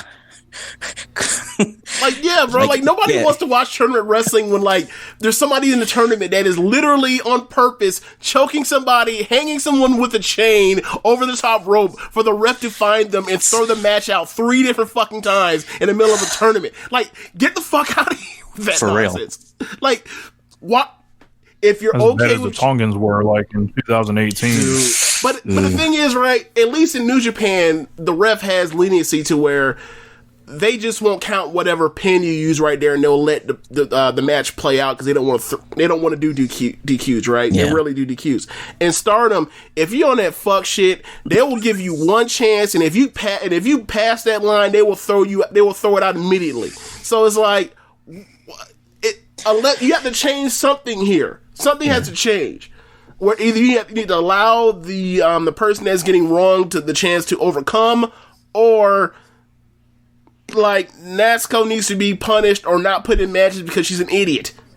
Yeah, it's like a double-edged sword where it's like, you've got at least if this is going to happen, at least the ref is going to be sensible enough to not waste our times and not waste our time and just end it early. And I'd rather have like the last match, a sub 5-minute match if it means with Natsuko and Little Saya, if it means it's going to be under 5 minutes, I'd rather that than just drag it out and just more bullshit. So to explain to you, Rich, in full detail what happened on the final night with Oedo Tai, to where it's like this has gone beyond our problem to like this is some tournament thing that they were doing to like this seems like this is going to be going on past this.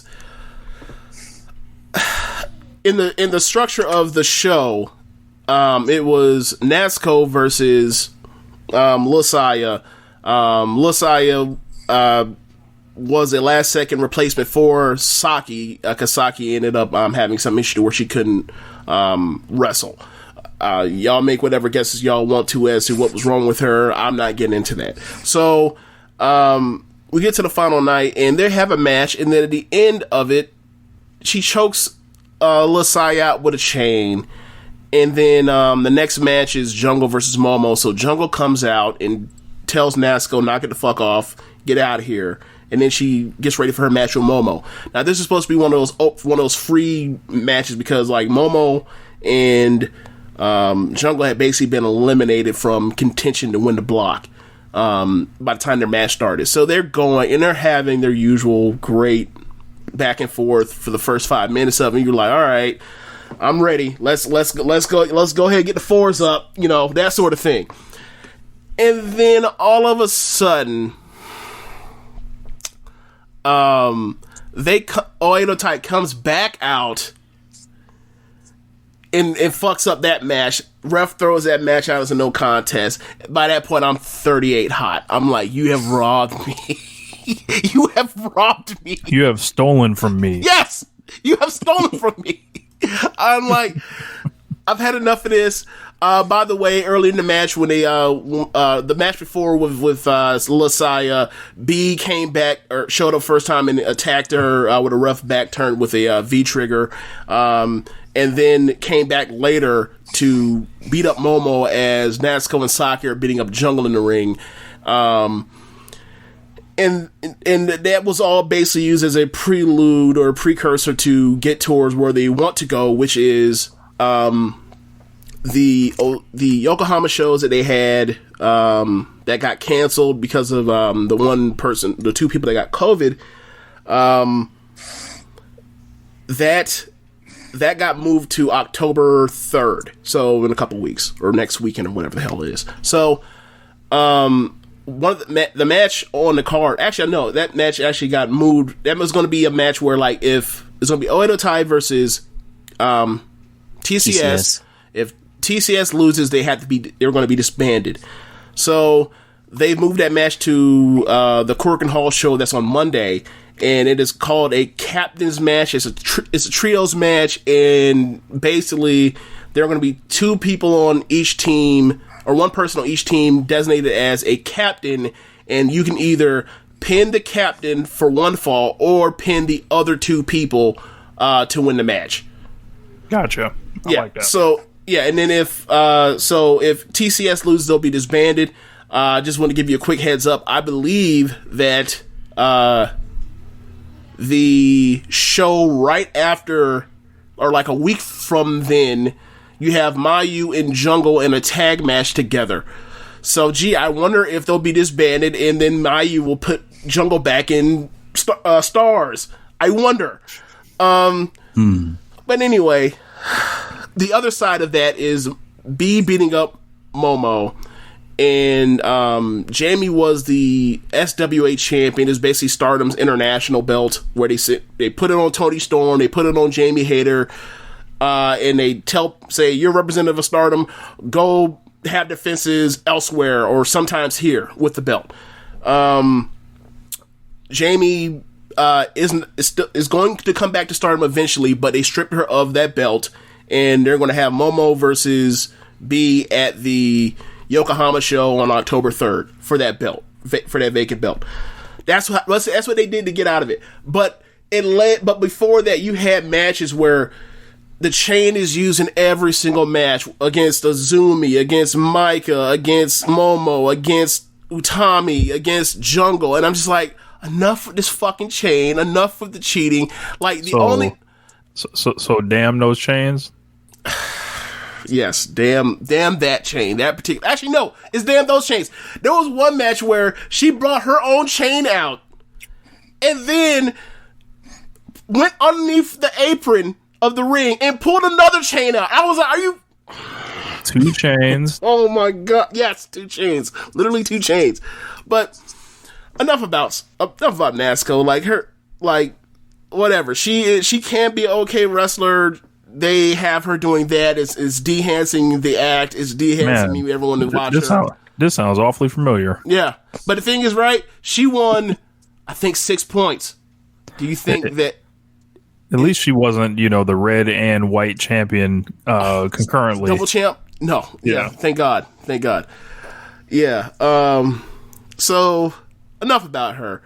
Let's talk about the good that was on this card, because everything else other than that on the final night I thought was very good or even great.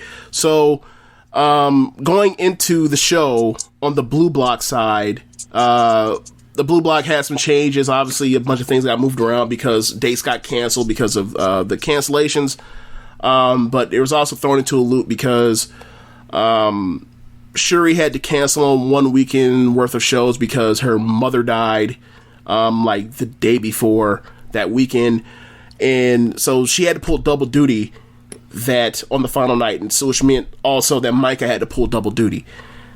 So the first match to get out the way was the match that was missing that wasn't scheduled. It was Micah versus Shuri.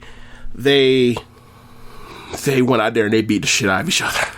Yeah, it was very much how Rich likes to call her. She's Micah is basically straightforward, tough, number 54 basketball player for a women's high school team or middle school team, and it's that versus that with the big knee brace. Yeah, right. That versus that striker, and it was just mean. It was just mean, tough wrestling, and I really enjoyed it. Zach, what do you think of it? Yeah, I liked it a lot. Obviously there was going to be some heavy kicks from Shuri, and they kicked the crap out of one another, and I enjoyed it. It was a good match. Yeah, I like wrestlers that kick in Stardom. Yeah, I see that. So ultimately, Shuri ends up getting the win at the end. So by that point in time, that means that the person in the blue block has 9 points. So they basically kind of resets you as if what you were going into in the first night before the schedules got messed up.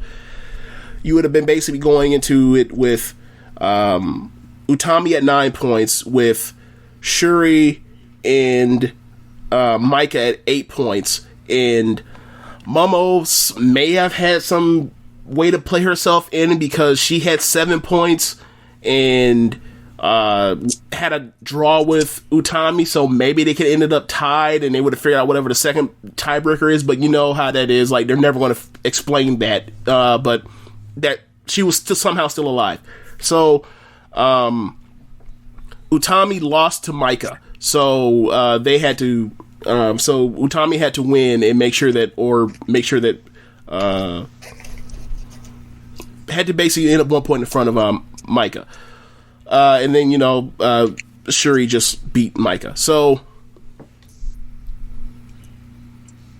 just going through that B block, you end up getting Azumi versus Micah, a match that I'm thinking about it. I'm like, I don't know if that really works that well together. Azumi works well with anyone, but just as far as how's the pace going to play out? There's a size difference. There is we don't know as far as the level in kayfabe who's the better wrestler, who do they value more. So how's that going to work? Who's going to be selling? Who's going to be on top during the match? And I thought it turned out well. I thought that it's weird because she's so small, she's young, but she has obviously the experience edge over Micah, but somehow with a 7-inch height difference in, whatever the weight difference is, it was believable to me, and I bought that Azumi could stick and move and, not necessarily fight or take on Micah at full force, but basically could grab a body part, grab her arms, and basically work over her shoulders, and with Rings of Saturn and the like. What do you think of the match, Zach? Yeah, like you said, she's got to use her speed. Micah's going to be power. And she's going to try to use obviously, since she's a judoka. Yeah. Obviously use her momentum against her, but somehow Azumi was able to just use her speed to her advantage and keep just working and tearing on that shoulder to get her set up for the end. But it was I enjoyed it for sure. Okay. Yeah. And then the next match after that, you end up getting this ended up being the semi-main event, the last match before the final. So it was Shuri versus Utami, and boy, oh boy, oh boy, that was great. What a match. A great match. May have been the best match of the tournament. I don't know. I don't think it's my favorite match tournament, but it may have been the best one. It's definitely up there. Yeah, it's definitely top 5. I think the thing that this match had to overcome was because of so many matches were on this card, what it was up against, like, I think with the schedule and everything that happened, we had to put more matches on the card than what they allowed. When they originally decided to go to a 20-minute time limit, I thought that the intention was that you're going to have a bunch of dates, and you could get full matches, some that go 17 minutes and like, because last year watching it felt like, damn, I wish I got another 3 or 4 minutes of this particular match so I can go give it 4 1/4, 4 1/2, that sort of thing. So once some of these days got slashed and more matches got added, you have to still do ties to make you believe that things are going towards ties, but now that it's 20 minutes away, you still kind of have most of these matches in that 8 to 12 minute range. So like any match that went like longer than 13 minutes, you were like, oh, this is going to a draw. So that's kind of throughout the tournament, I felt that. So you got shocked by the draw here. Oh, you did? I said, are you guys shocked by the draw here? Not really, no. It made sense. What do you think, Zach? Like, I thought it made sense, if it's, I never really saw Shuri, like I told you guys, like I never really saw Shuri making the finals, but making it close, it made sense to me. But like, I absolutely love this match. Yeah, power striking. I just thought it was I just having the thing that struck me more than anything. The thing that had me surprised, the fact that it felt like Shuri was like just dominated the entire match, and then minor comebacks from Utami here and there, and then just like at the end was able to get get it close. But I enjoyed it. Yeah, I was not really surprised. It looked like, based on the scoring, like Utami basically advanced, even though she got a draw. Like, so she didn't need the win because she was on 9 while Mike and Shuri were on 8. Yeah. So it basically was like, and they left the door open for rematches. Yeah, and while watching it was like another part that was a giveaway for me that it was going to a draw was we talked about those matches that kind of got the reason why I thought Tam ultimately wasn't going to end up winning it because of the rescheduled Yokohama show. Like Shuri has a red belt title shot against Mayu on October 3rd. So what does she need to win the Grand Prix for? Exactly. So from looking at it from then, it's like, all right, well, at least I don't think she's going to win in advance of the final. Maybe I wouldn't be beating my my next title challenger for my top belt in a tournament final, but whatever. But Utami, I thought it was a great story for the night, where it's like, Shuri couldn't put away Utami because a part of it was Shuri was gassed from having to fight earlier in the night. And then you have Utami, who's in the very last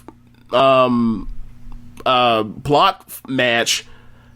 She has to come right back out again, like minutes later, for the main event for the final. And how will she survive after going 20 minutes with this rough motherfucker, right? So, and I think the underrated game of Utami, I think she's one of the best sellers in the world. Like, she's just great, and I think a lot of that comes down to, I think it's something when it comes to people that have actual martial arts background, where like they've been hit before, they've been hurt before, they remember that pain, and they can draw on that. She just sells so well. Like, I think she's probably better than anybody selling her arm. So match comes down to it. They're just having a back and forth of throwing each other around and kicks and until the 20-minute mark hits, and it was a wrap after that. And I think they shook hands afterwards, which shows you that, like, obviously Shuri's an invader, but like Shuri's clearly like a little bit different from the rest of Donna Del Mondo. Like, everybody's kind of mean to Donna Del Mondo. Yeah, they're still like young brash. Yeah, yeah. And Shuri's just like she's the veteran, the bubbly killer. Like, she's just nice and shakes hands with everybody and, like, is so giving and puts over people's moves, even if it's, like, the 17-year-old. Like, her matches with, like, whenever she's in the ring with, like, I don't know, Little Saya or Azumi or Starlight Kid are just, like... When do we get her in there with Momo again? Because that was stolen from me. I think it's coming. I think they'll get to it eventually. But, yeah, like... You remember the match between Momo and Utami from New York last year, right, Rich? Yeah. It has a lot of similarities, the Utami match. I don't know if it's as good, but it has a lot of similarities. But, yeah, so from that point, Utami gets in, so we can just move over to the red block. The red block going into it, 4 people were alive. You had... Himeka at 9. You had Tam, Mayu, and Konami all at 8. And Konami beat Mayu earlier in the tournament, and Mayu beat Himeka early in the tournament, and you end up with the first match. You end up getting that mattered. You end up getting Mayu versus Tam. I just like, it's a match where you know that it's going to work out well. They're friends. They train together and all that kind of stuff. And they went out there and they had the match you expect. I thought this was better than their match from last year. I thought that just Tam selling was just on point. Mayu in this tournament did a very good job of playing heel, whether it was against Tam or it was against Kamatani. Or Big Saya, or if it was against Tam in the situation. She bullied her around, kicked her ass, and Tam sold her ass off. So Tam lost again? Yes, Tam doesn't beat Mayu, at least not yet. Tam is 0-2 against Mayu. Huh? I thought that. I said Tam don't beat nobody, bitch.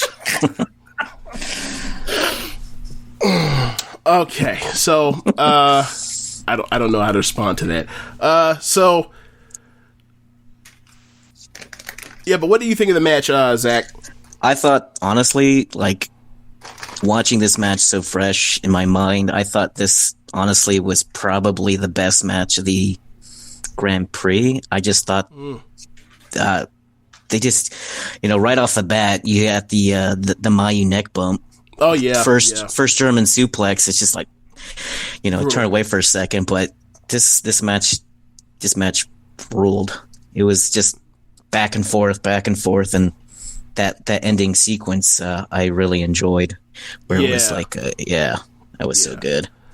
Yeah, there's so much stuff that happened in the match, but like it basically Mayu goes into a sprint when she ends up in these Grand Prix finals. Like last year with Momo, like the match basically like from the jump, like once there was somebody got body slammed, they went straight into it, and basically like the thing that kicked this into gear was that German suplex where Tam ducks under and German suplex Mayu around her neck.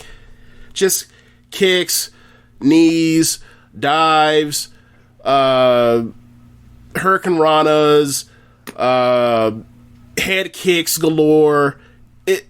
Germans, lots of Germans. It had everything. Like Mayu, like she can almost have a 4-star match in her sleep now at this point. I think this is beyond 4, and I gave it 4.25. A bunch of people are giving it 4.5. It's a 12-minute match. I've watched a shit ton of wrestling. I was in my like I could see it getting 4.5, but I'm not going to be the person to give it 4.5 because I'm the Stardom mark, so I can't really be doing it. But yeah, I thought this was possibly match of tournament. The only other match I think there are 2 matches that might match it. The Utami match, if you're a person that's into longer matches, I think that Utami match from this particular card, I think Matt could match it. And the night or the show before, Tam versus Julia was a war. It was a war. Slap fest war, dropping people on each other's head, just killer kicks. I'm sorry. Yeah, I think that was my favorite match for sure. Just they beat the ever living hell out of one another, and I've never heard so much grunting or screaming. Just if you haven't watched that, there you go. It's just what a way to put it over. I've never seen so much female grunting. It's just like that's all I kept. As soon as I kept hearing right at the beginning, that's all I kept hearing, and it still was just a great match. That was probably like I said, my favorite one. Yeah, and I went on your suggestion. You had that little list of what your favorite matches of the tournament were so far, and I went by that, and I was going back and watching some of those that I had missed, and I made it a point to put a star right next to that one. That one was really good. Yeah, I know Rich really liked their white belt tournament final match, which kind of surprised me because it does start off with like the them in the corners, but Rich said he felt the intensity of it, whatever. I was like, I think this smokes that match, smokes it. I think Rich gave that match the match before 4 stars, something like that. But I would say Rich checked that one out. But yeah, so Mayu wins. So Mayu goes to 10 points. Tam stuck at 8. She's done. So Konami beat both the red belt and the white belt champion during this tournament.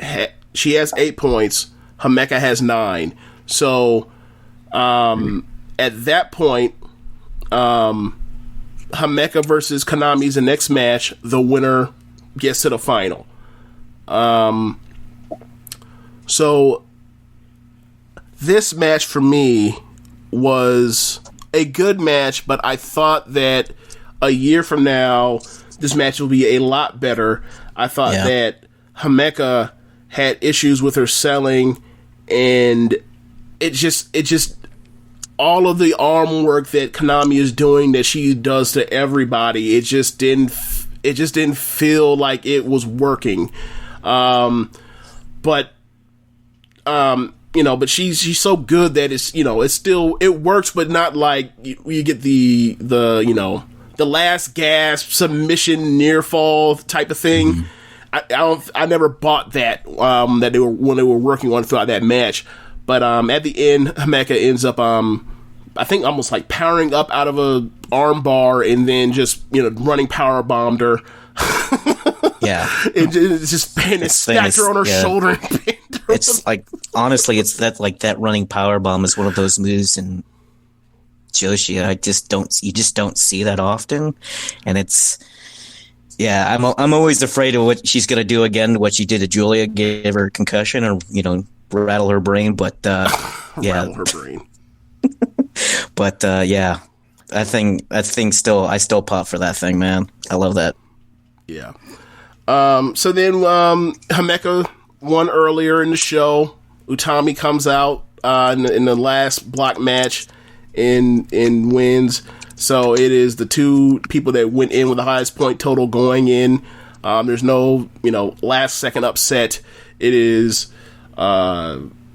Giant versus Giant. It is 5-5, 5-6 versus 5-7, 5-8, and it's what we've been waiting for, James. Ever since I told you about Himeka. Yes. It's what we've been waiting for. Yes, it is the ever elusive Joshi, or ever elusive in 2020 Joshi Haas battle. They went out there, and I thought they did a good job of selling. Utami was up for the fight initially. She had a quick burst and then quickly flamed out, selling the wares of the match prior, going 20 minutes with Shuri, and Himeka was pretty much on top throughout most of the match. Utami had parts where she would fire up and throw Himeka around. I thought Himeka sold like I'm trying to think of somebody that sold for Hogan ridiculously funny. Probably like Rick Steiner after Hogan had turned back to the yellow and red back in 99 in WCW. Like that's how ridiculous she was selling time for Utami. But overall, Just a good match. Is not. I don't think it was one of the better. It's one of the better matches of the night, but I wouldn't say it was like it's on par with the two matches that we raved about. But but I feel like it was better than last year's final. Mm-hmm. What do you think of it, Zach? Like honestly, I was not anticipating. This is the first time I've actually seen Himeka like tossed around, and so let alone be, have her raised on her shoulder, like on your, like I've never seen her get, raised on someone's shoulder. So this is exactly what I was wanting. But, like you said, I agree. Like, I think it's something that, come like a year when obviously another year of seasonings under Himeka, this match would be that much better when she gets, cause she's only a couple years in. Yeah. So yeah, I honestly, it was a good match. Not exactly, it's better than last year, like you said, but I thought it could be a little bit better. But it's the fact that seeing her getting tossed around and then get her in that rack power bomb thing was really cool. Yeah. And I think for Himeka, that was a good spot to be in, to where she's newer to the company or the promotion. She got highlighted by basically beating everyone that mattered except for Mayu in her bracket. Yeah. So like she laid waste to the block. She beat the white belt champion, who's her own faction leader. She goes to the final. She loses, but I feel like she's on the map now in a way that she wasn't a week, let's say, before the tournament started. I thought that she was kind of somebody that I didn't know where to place her. Now I know they're like, all right, she's probably going to beat up. She's probably she's top 8. She's probably top 8. So, I can see that, yeah. Yeah, or that's where they want her to be anyway.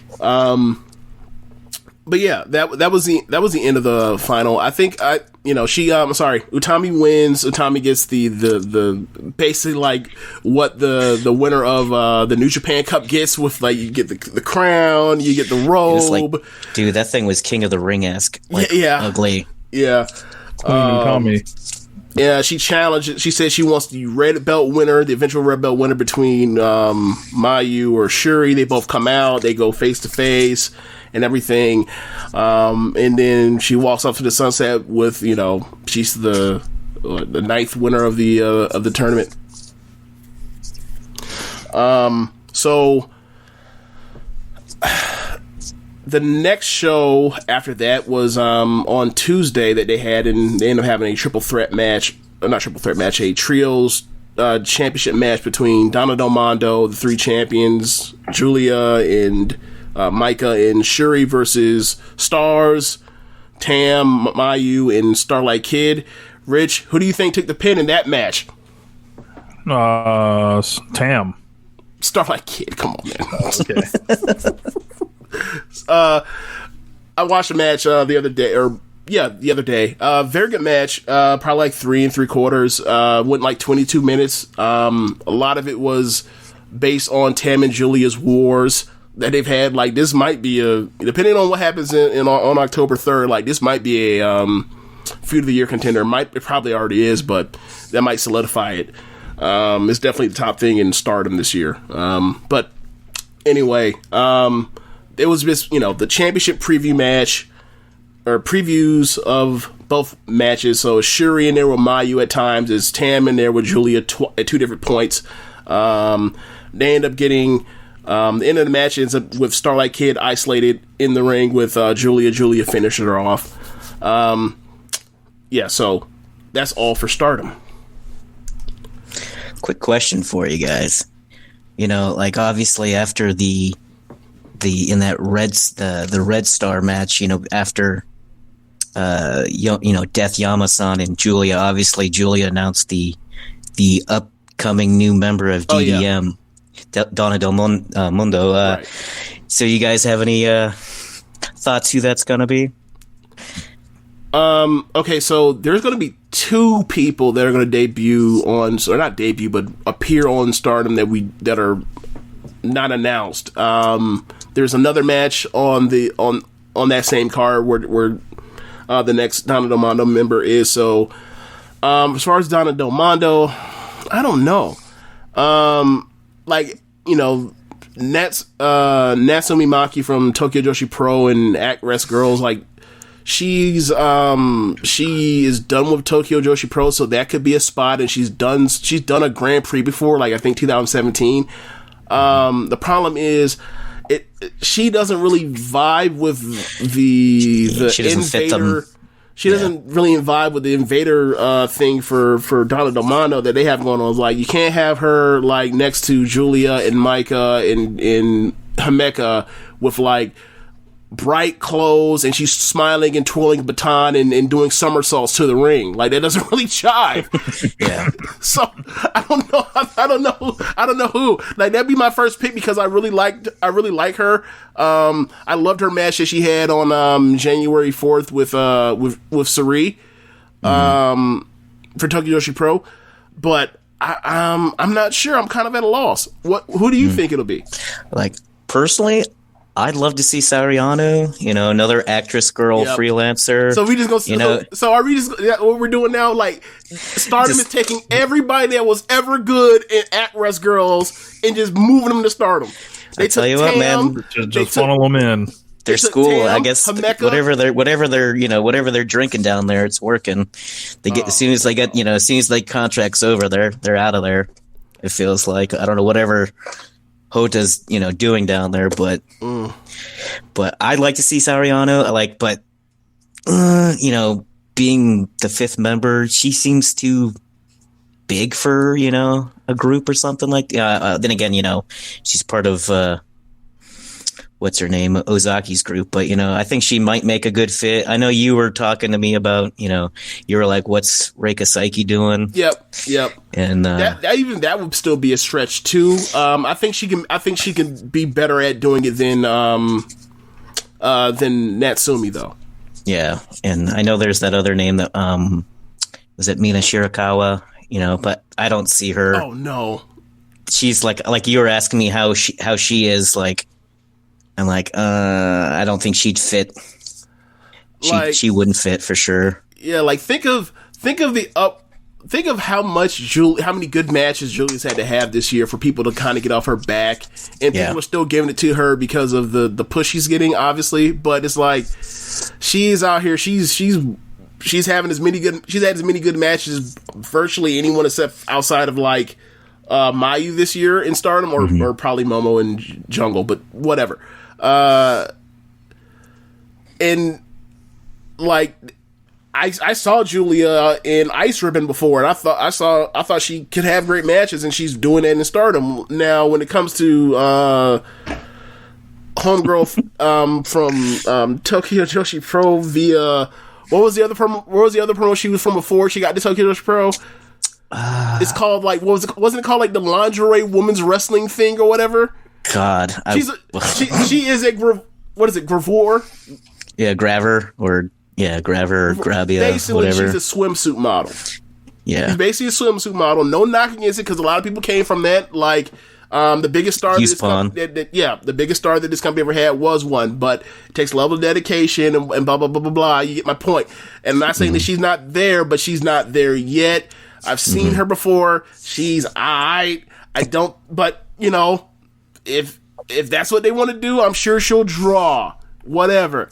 But I don't think she fits with Donna Del Mondo with just the same reasons. Like, she's supposed to be this nice, accommodating girl where you got like Donna Del Mondo's a thug section.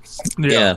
I was gonna say like it don't. Like, I seen a picture of this woman you guys are talking about, and that don't look like the aesthetic. Right. No. And don't get me wrong, like, Julia's also an attractive woman, so is Micah, so is Himeka. So it's not about just the looks thing, it's just as far as like the energy and the see how they kick it. Yeah, it's a whole different steez. Like, if you want to put her in Oedo Tai as some type of to fit the old Tam archetype, or like I can see that if you want to put her in TCS, if TCS still around, because TCS can fit anybody because they're accommodating anybody. Sure, if you want to put her in Stars, I can see it working.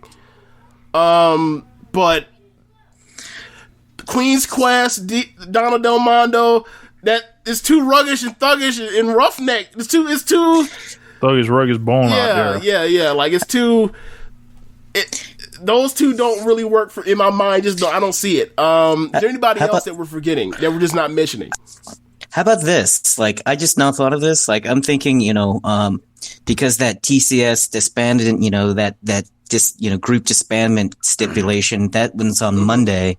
Yeah. What if TCS leaves, obviously that gets disbanded. What if they recruit, Konami? She's not, a Stardom dojo girl. I would hate that for her. Like, she's closer to a in the hierarchy of Stardom, she's closer to a faction leader than like what would be like the new number 3 in Donald Del Mondo. They had her beat Mayu and Julia. Mm-hmm. So like clearly title shots are on deck. Mayu has been talking about getting Konami a title shot against Konami ever since that triple threat match those two had with Momo back in, I think that was July. Like, I would hate that for her. Like, honestly, like if TCS is banded, I would be A-okay with like Oedo Tai being handed over to Konami. I was just about to say that. I was going to say, it seems like Oedo Tai needs somebody that has credibility as a top level worker. Yes. Mm-hmm. Like, even if they wanted to say come back to Queen's Quest and be the number 3, which feels like, well, that'd be a step back. That'd be like, that'd be a step back right to where she was before. Like when I first started watching Stardom, when I was like, she's so damn good. She's probably even better than Utami right now. Why is she? What's going on? Yeah. Especially after the whole, her whole tirade of, fuck Momo. QQ. Yeah, fuck Momo. She was out here on Momo head. She was on I can't see her. I can't see her going with her tail between her legs back to Queen's Quest. I miss the tag team of Azumi and Konami though. I really do. Stars, no. Like, I mean, she's been in Stars before, relatively speaking, when she was with when she's basically like Kairi's young girl. Like all her and Hiromi. But I don't know. Like, she ain't putting the idol outfit back on. Well, she wasn't wearing the idol outfit. She was just wearing all white. Well, there was that one night she dressed up like Kagetsu, so it kind of fit. If you remember that. Yeah, that was 2 years ago. Yeah. Was it the Golden Week? I think they all dressed up like each other. That was last year. Yeah, last year's Golden Week show. The costume. Yeah, 2 years ago, Mayu dressed as Kagetsu. Yeah, right. Yeah. So I don't know. I'm just thinking of that. It could be Konami. I hope it's not. I feel like she could find some. I feel like that's a step below to be number 3, and it's also like. I mean, I know she's not Stardom bred, or whatever, so maybe she could still, use that as saying, like, I'm here to I'm playing all along with the Takeover Stardom. I never dropped that, blah, blah, blah, blah. So I'll join the people that are taking it over right now, to strengthen numbers, that sort of thing. But she's been around for so long. She's been around longer than Tam and Stardom. She's been around since, like, early 2017. So for her to all of a sudden be like, actually I'm with the Invaders now. It's like... That would be kind of a cop-out now that I think about it. It's kind of weak. Yeah. But I wonder who it is. I can tell you it's definitely not... Any chance of Royal? She's freelancer. I know. Please? Can it be Hiroyo? Lady Destroyer? Hell yeah. Lady Godzilla? Like, can't go wrong. When she came out for Kagetsu's gauntlet match, I popped so hard. Like, that was a top 15 pop of 2020 for me this year. Like when that Godzilla siren went off, I was like, yes, yes. So I would bring Aja Khan back. Aja Kong to Stardom? That's never happening. Yeah. That's her bad blood with Rossi. Yeah, I don't think so, man. Yeah. Her and Rossi, that's old country beef. Like Urzian beef. Yeah, like back in that's back when Aja was starting her own promotion. It was her and Rossi together for Arisen. Arsen, I don't know how to pronounce it. And by the end of it, Aja was gone, and then Rossi was gone, and like it's nah. That's not happening. That ain't happening. Nah, that ain't happening. I don't know, but we'll see. Yeah, we'll see. Yeah, we'll see. Hopefully, well, no, I'm not gonna say that. I don't think that would happen. I think that'd be part of Mark. I was gonna say maybe Takumi, but yeah. But yeah. Thanks. But anyway, wishful thinking. Anybody that has any suggestions, email us or not email us, but hit us up on Twitter and with suggestions or whatever else, because it's a cool, cool fantasy booking thing. But Zach, thank you for coming on and talking about Stardom with us. You want to get your plugs in? I'm good, but no, I appreciate. I don't need anybody come and find me on my social media like that. I'm barely on anyway, but I appreciate it. Well, you want to tell them who you are? Not really, Not really. Yeah, no, I don't. I live a simple life. I don't need that. I don't need it. Do you even want me to put your in the description? Even put your Twitter ad on there? Yeah, you can put my Twitter on. If you want. Well, tell the people about your Twitter ad then. Oh, okay. I'm at Zakkupo, Zakkupo. That's just my name. So feel free to look at my interesting posts. I'm all over the place, but yeah. Thanks for having me, guys. I appreciate it. It's always fun talking Stardom. Definitely. We'll have no you doubt on, some other time. All right. Later, Zach. All right, man. That's the end of the show. Be sure to rate us on whatever app you're using. Listen to this. Tell the folks about the Social Suplex Podcast Network. Be sure to visit prowrestlingtees.com/Social Suplex and pick up some official Social Suplex Podcast Network merchandise. Be sure to check out the other shows on the network. On Sundays or Mondays, we have this show, normally One Nation Radio. On Tuesdays, we have Keepin It Strong Style. On Wednesdays, we have the Ricky and Clive Wrestling Podcast. On every other Wednesday, we have Roman Watches Shit. On Thursdays, we have the Grave Consequences Podcast. On Fridays, we have 8-Bit Suplex. And on Saturdays, we have All Things Elite. Thanks for listening, y'all. Later. Peace.